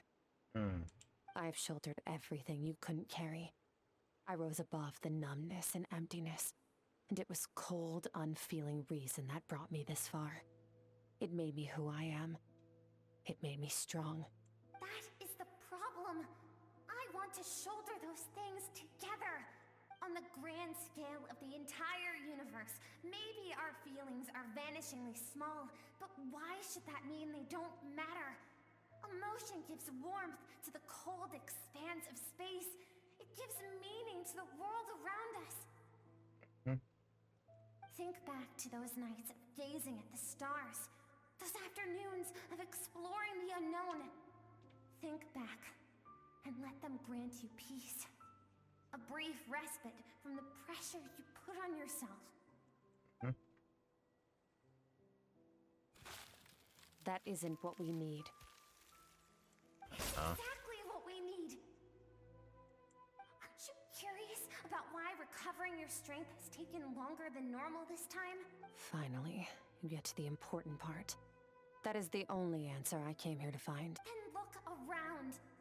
Look at your inner world. You cast aside your dreams and curiosity, and in doing so, you lost your original motivation. You severed all connection to who you used to be, so You can no longer draw strength from your past. Now, the only things driving you forward are fear and survivor's guilt. But these... And you think that means I should seek help from a weak little thing like you? I mean, you should really, yeah. Should at least give it a chance.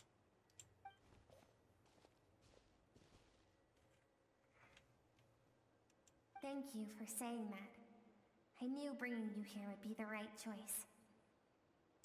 To be honest, I'm not here to argue with you. This isn't about who's right or wrong. In fact, I agree that in order to make it through the wake of that tragedy, we had to distance ourselves from the pain through reason over emotion. But what is right at one point in time isn't always right forever. I know you will never forget that fire. I know the fact that you were the sole survivor fills you with guilt. And I know that among the voices that haunt you, mine is there too. Because deep down, you know that you didn't turn out to be the person you... All those unfulfilled hopes are like knives to the heart. And I don't want you to hurt anymore. So She just even cares. if you can't accept me, I hope, at least, that you can let go. I keep thinking, maybe it would be better if I had died. I wouldn't be haunted by that fire all the time. I wouldn't have to go on like this. Oh? Your dad and I, we're not afraid to stare death in the face, but we need you to survive. Oh, breaking her from the ice. I'm sick of being a kid. There's so many amazing things out there, and I'm ready to see them all.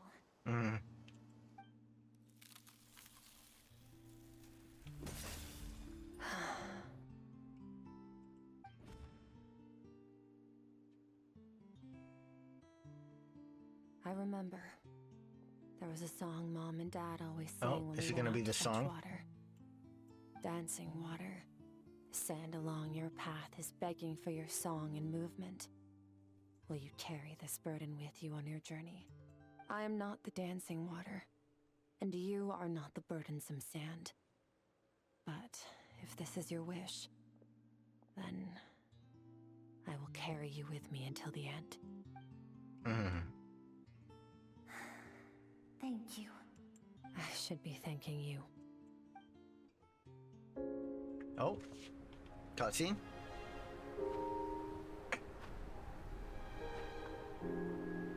Is that like a black hole in the sky?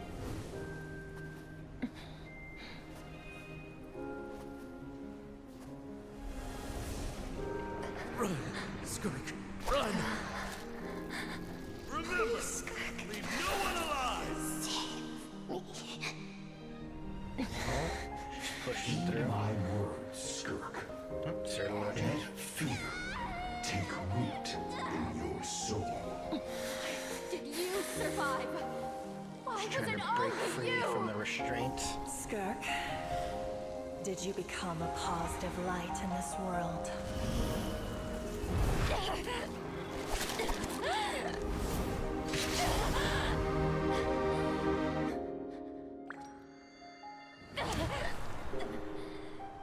Hey, this doesn't have to be the end.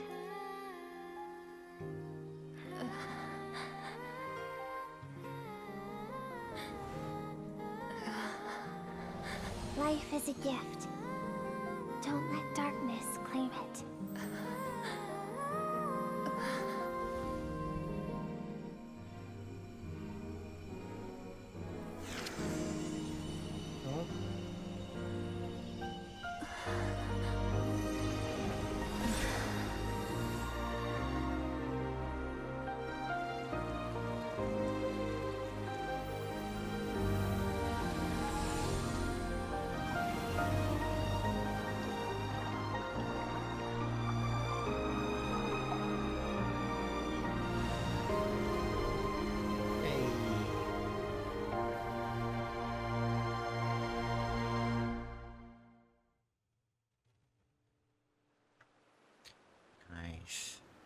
It's clean. So, you saw my memories then. I once asked my master if survival of the strongest was the law of the universe. He said no. But in a world without order, those with no moral boundaries tend to be the ones who survive. That's why, after hearing his answer, an idea came to mind. An idea that, one day, I would create a new world order. One in which there would never be another tragedy like that fire. One in which power was not the law of the land. But that means I must defeat him. Because my master, Sirologi, is, at the core, a defier of all rules and order. Yes, and not just because of the gap in our abilities, but also because I have no reason to see him as an enemy. Oh. I feel like that's debatable because he did sort of kind of threaten you. Although his decision to train me was not made out of kindness, he did everything a master should. He saved my life. I know. And it's not something I want. But Master never goes back on his word. I have to treat everything he says as a promise. Well, yeah, a promise instead of a threat, really. He's no longer into that. But he sends me messages through the Abyss every now and then. Most of them are simple greetings, or an answer to one of my questions. Every time I hear from him, my heart skips a beat. And I wonder if this is the moment where he'll finally appear before me and tear down everything I've built to pieces. Dude, if he became playable, that would be insane. Just imagine that. Maybe that means I do live in eternal fear, just like he said. Yes, I respect him, but I'm also afraid of him. I don't blame. And for that reason, I don't blame her. the pursuit of strength consumes every moment of my life. I don't know what Master has planned, but I have to be ready.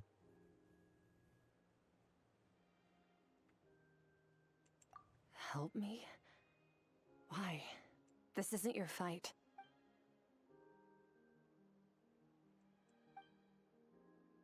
We do our part, we can make the entire universe a kinder place. Fair enough.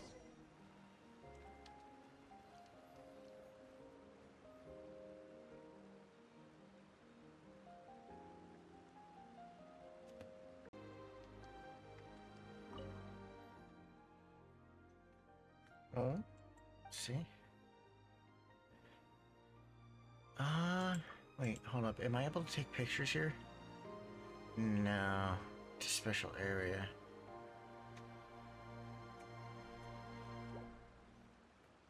Man, I really wish we could take screenshots here.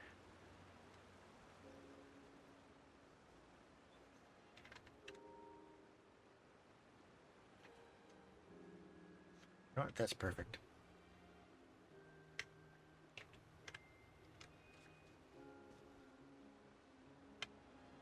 Bam. Okie dokie. New eye back on. Leave.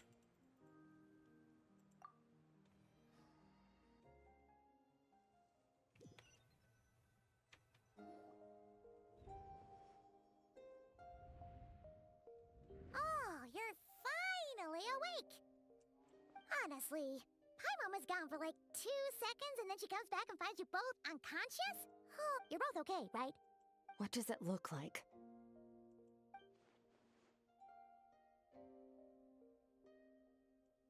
Only water from the source can cleanse the rot and filth that flows from the past into the future. I taught you to incorporate the experiences from your journey into how you fight. I suppose what happened today will become an inseparable part of who I am. Okay, so Paimon feels like she's missing some important context. And you are. But whatever. Paimon brought back tons of delicious snacks. Let's dig in. All right. It's about time we finished what we started. Going back to the abyssal thing. We're gonna deal with this thief for good, right? This time, I'm not going to tell you to hold back. But having digested even more power in the meantime, he's going to be tougher than before. The good news is, we have no reason to pull our punches this time. So, let's go. Same place as last time.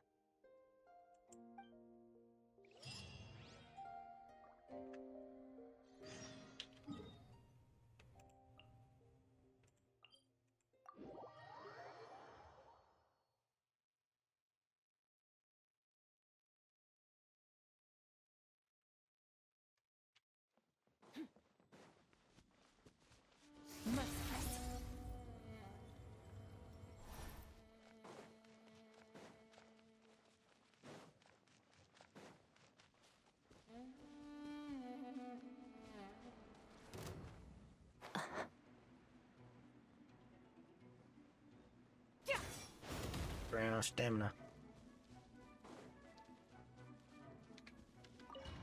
Let's get it.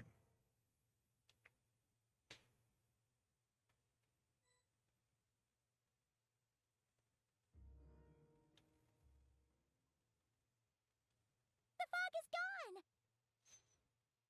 That looks like a black hole. Wait, this reminds me of where the narwhal place is. When you go, when the narwhal eats you, per se, it puts you in, well, quote unquote, its stomach. But when you fight that one enemy, it's like right here. Oh. Wait, isn't that the form the all-devouring narwhal changed into? How come he knows that, too?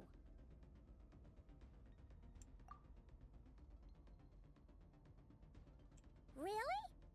So, you're telling Paimon that giant whale and this guy can both turn into the fowl?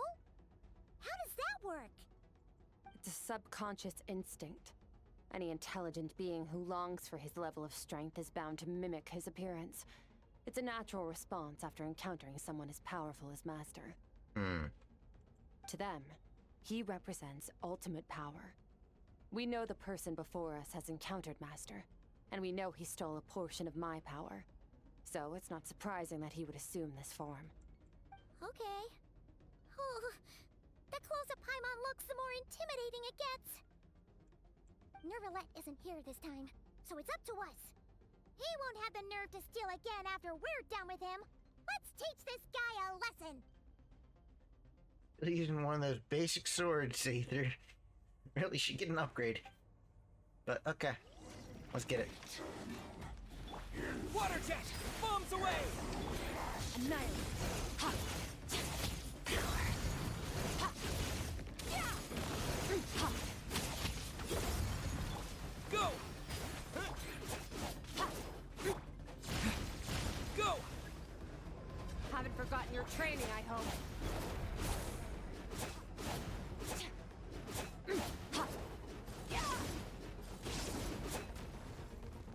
Extinguish!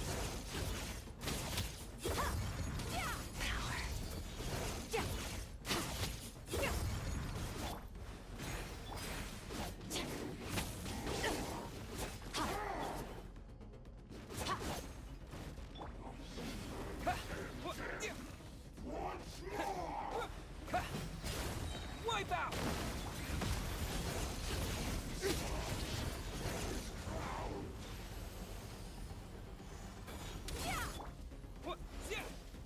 No, I can't. I couldn't turn. Go! Annihilate! Ha! Ha!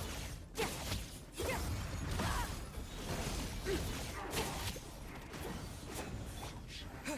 Go!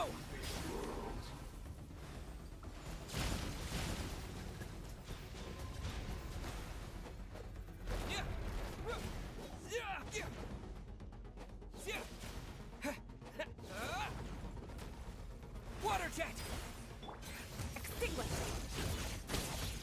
Mine to wield. Ha! Yeah! Let's get it.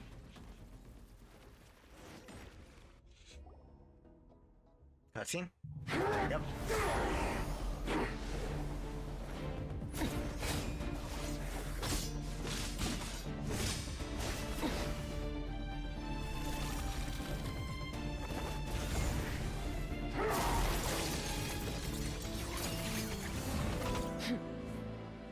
Haven't had enough of my power.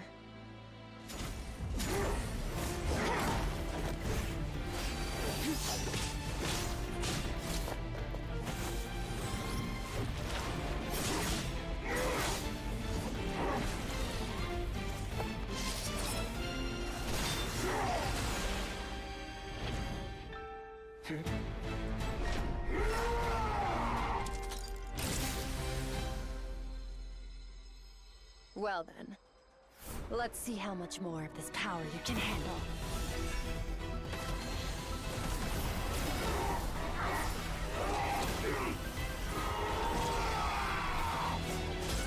Let's get it.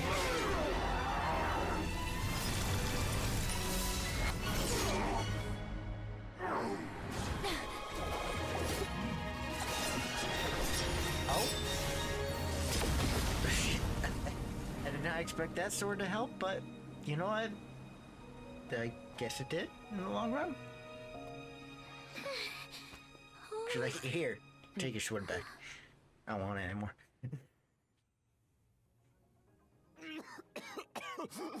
Who?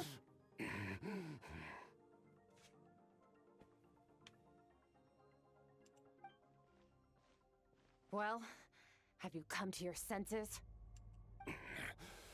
You saw that my body was at its limit. So, you deliberately channeled your power into me.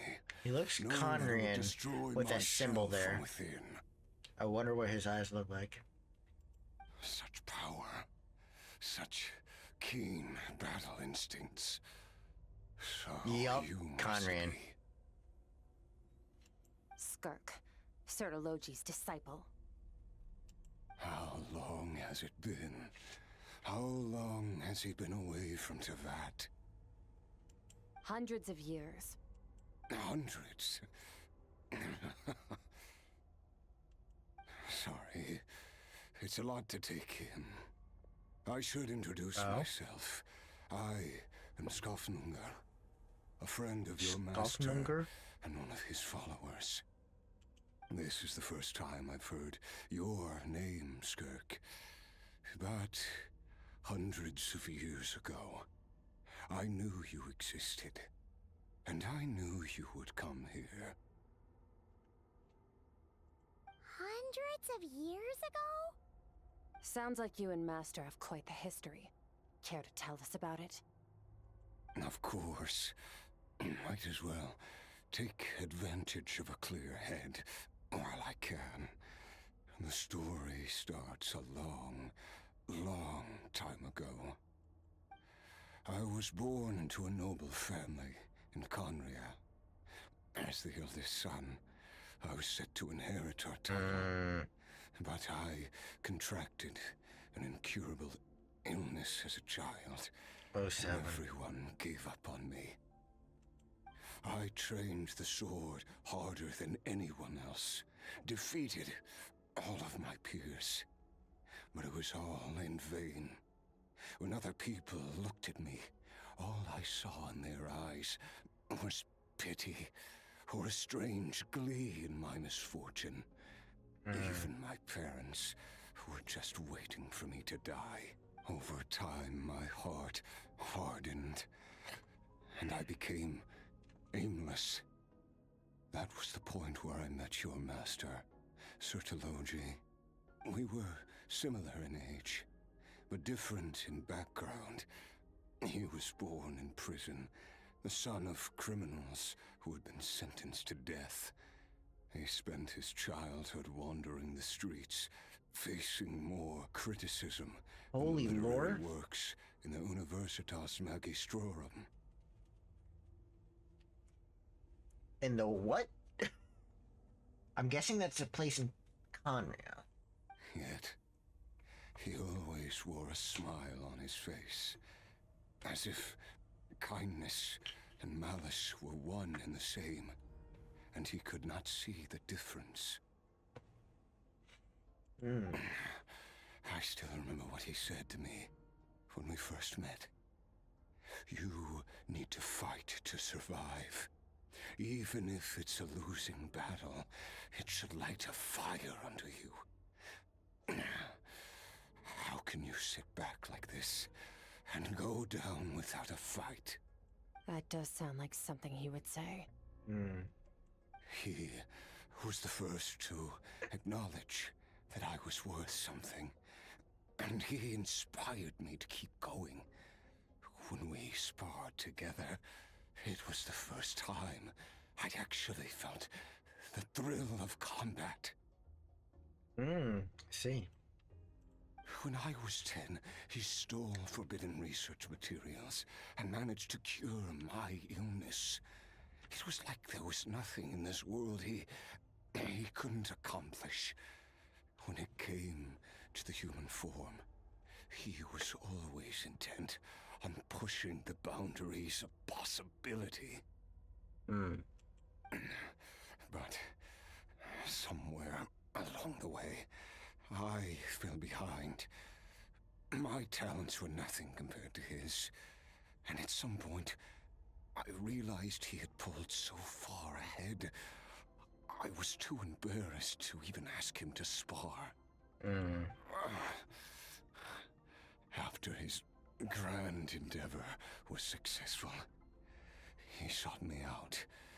This planet no longer holds anything of interest to me, so I'm leaving. But first, I have an offer. I can use a power I have just refined to break the curse of immortality for you. Your death was once what we worked so hard to prevent. But the immortality you now face is a different kind of pain altogether. I'll pass. Immortality doesn't sound so bad to me. Since I can't die, it means I have an infinite amount of time to get stronger. Maybe I'll finally catch up to you one day. And we can spar like we used to. Are you sure? I cannot say when I will return. Your body, or rather, your soul, might not be able to withstand this curse. All I can do is try. After all, a wise man once told me, people need to fight for their own survival. Wise indeed. Nevertheless, if you grow weary of the pain of immortality, and wish to experience a good sparring match before you wither away, seek out my disciple. Disciple? Never thought I'd hear that word coming from you. Nor I. But Betwixt said I was destined to find a disciple out there in the universe. Okay, that was mentioned in her drip was it drip marketing? I think that was mentioned in her drip marketing. If I recall. You know as well as I, Betwixt's prophecies are never wrong.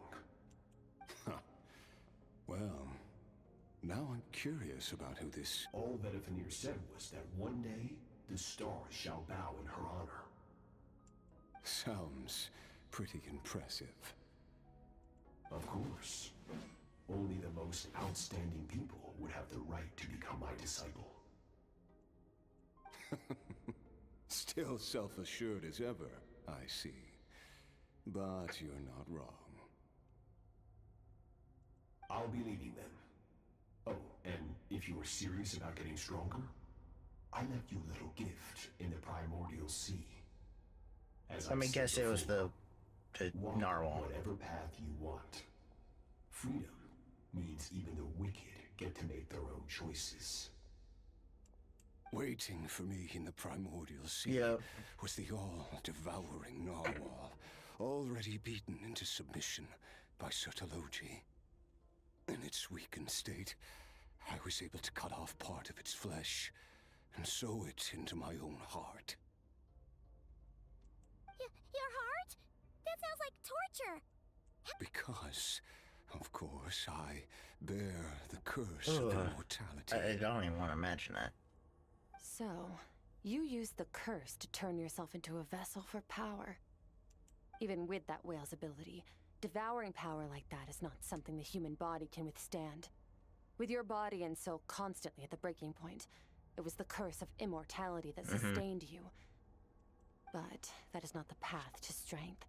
You have to pour your heart into it, work for it, dream of it. Instead, you stole something that didn't belong to you, and it backfired. Yep.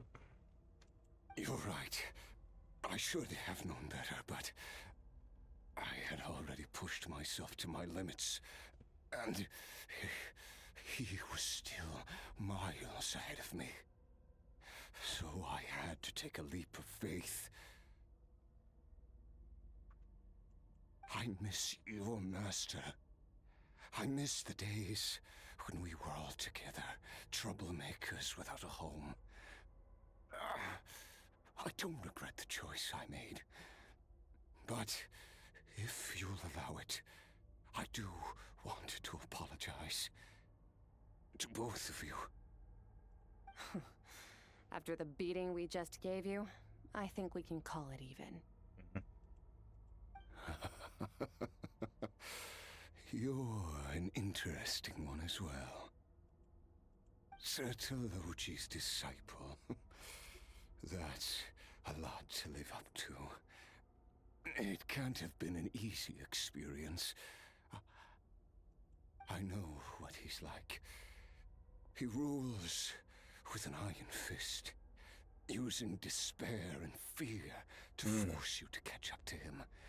All the while, standing ever out of reach. We're like mountain climbers in the dark, never knowing how much higher we have to climb, or when we will see the sun again. True.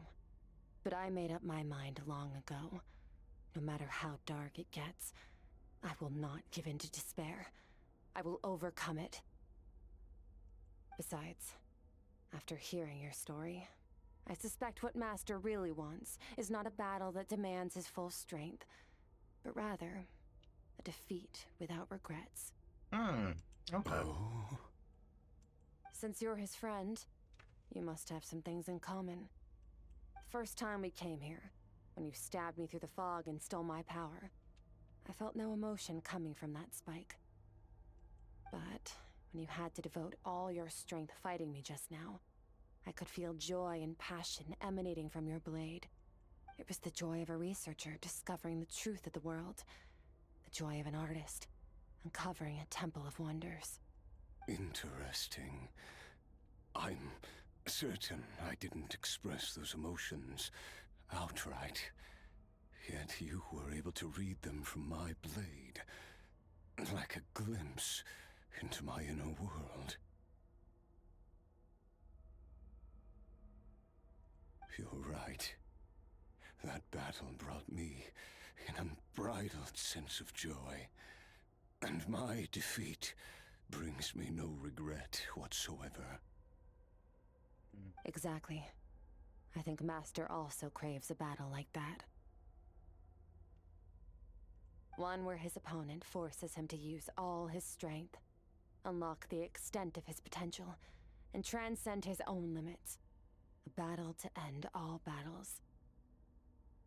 After which, all can come to an end, including, perhaps, his life. For that very reason, good and evil are meaningless to him. He has one purpose, one goal: to complete himself. It's one of the secrets to his strength. Perhaps you're right. Perhaps that is his goal. What a battle that would be.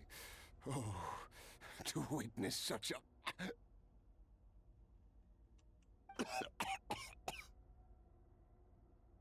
He's most likely Too either many losing different power. kinds of power are surging through my body. The curse of immortality allows it all to coexist, but it does not remove the pain. It's brutal. I won't be able to hold on to my sanity for much longer. What a shame. I would have loved to witness that battle. Sertologi once offered to free me from this curse. Now, I must ask that of you, Skirk. Can you release me from the pain? I can, but not through death, if that's what you were hoping for. It's not a suitable punishment for your crime. As an alternative, I can take your consciousness, along with all the power you've consumed, and smash it to pieces. The impurities will dissipate, and under the curse of immortality, your mind and body will regenerate. When that process is complete, you will be back to who you were before, no longer tortured by powers you can't control. But it will be a time-consuming and painful process. The decision is yours to make. I accept. And who knows? Perhaps I'll wake up in time to witness your great battle with Surtology. Yeah? I have faith that you'll be able to stand against him one day. If we are climbers in the dark, it appears the dawn has finally broken for me. At least, it looks like you are not alone on your journey. I will reach the top of this mountain, no matter what it takes. And you, Skofnunger, will be my witness at the end of all things. That's finally over. Let's get A out of here. luxurious chest, let's go. Huh. At least we don't have to make a mad dash for the exit like last time.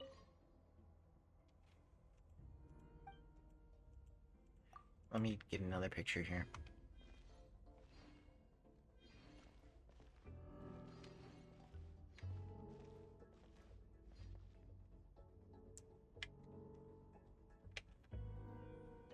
Okay.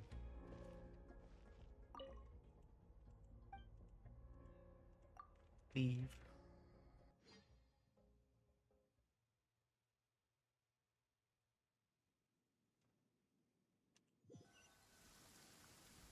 We did it!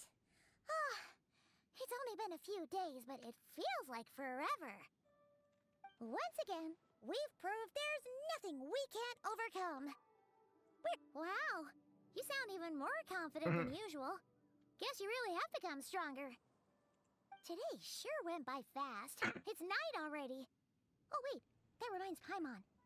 The stars you mentioned, the ones that died out, are they back now? Yes. The power Skofnunger stole has been returned. So, the stars have regained their light. Great! Huh, it's crazy that you even noticed their light was gone. There are so many stars in the sky. If a few disappeared, Paimon definitely wouldn't be able to tell. I suppose it's because I have gazed upon this sky for centuries.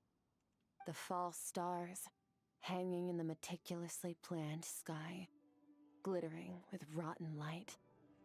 It's not real.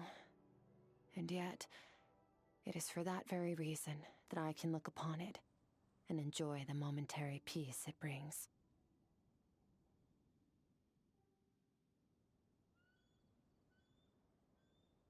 Even the most beautiful of bubbles has to burst.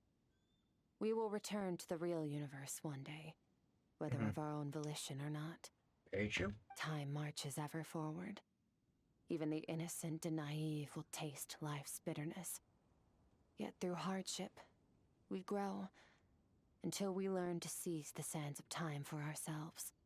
Though we gaze upon a false sky, its vastness and majesty is palpable. One can only wonder, what is it going to take for kindness to reign supreme in the vast expanse of the universe? Ugh, this is all going over Paimon's head. But if she knows one thing, it's that the Traveler always finds a way. Ever since we met, he has filled Paimon's days with happiness. No matter how tough things get, he always finds a way to make it better. Thank you, Paimon. If it's too big a job for one person, then we'll do it with two. And if two's still not enough, then three. We've met so many amazing friends and accomplished so many amazing things. As long as we don't give up, we can make any wish come true. I suppose when it comes to you, anything is possible. Well, I should be going. Now that my power is no longer isolated from my emotions, I need more practice to get used to it. I suppose fate will decide Maybe we'll bump into each other on the street. Oh? Or maybe we'll reunite on a different planet entirely. Regardless, reunions and partings are but passing moments. More than anything, I hope that at the end of this journey, wherever it takes us, we stand in a world reborn. One without war, pain, or forced partings. One where new life can bloom, even where there was once nothing but scorched earth. For this, we must all work to become stronger. You know what? If that's what you want to call me, I won't object. Bye, Skirk.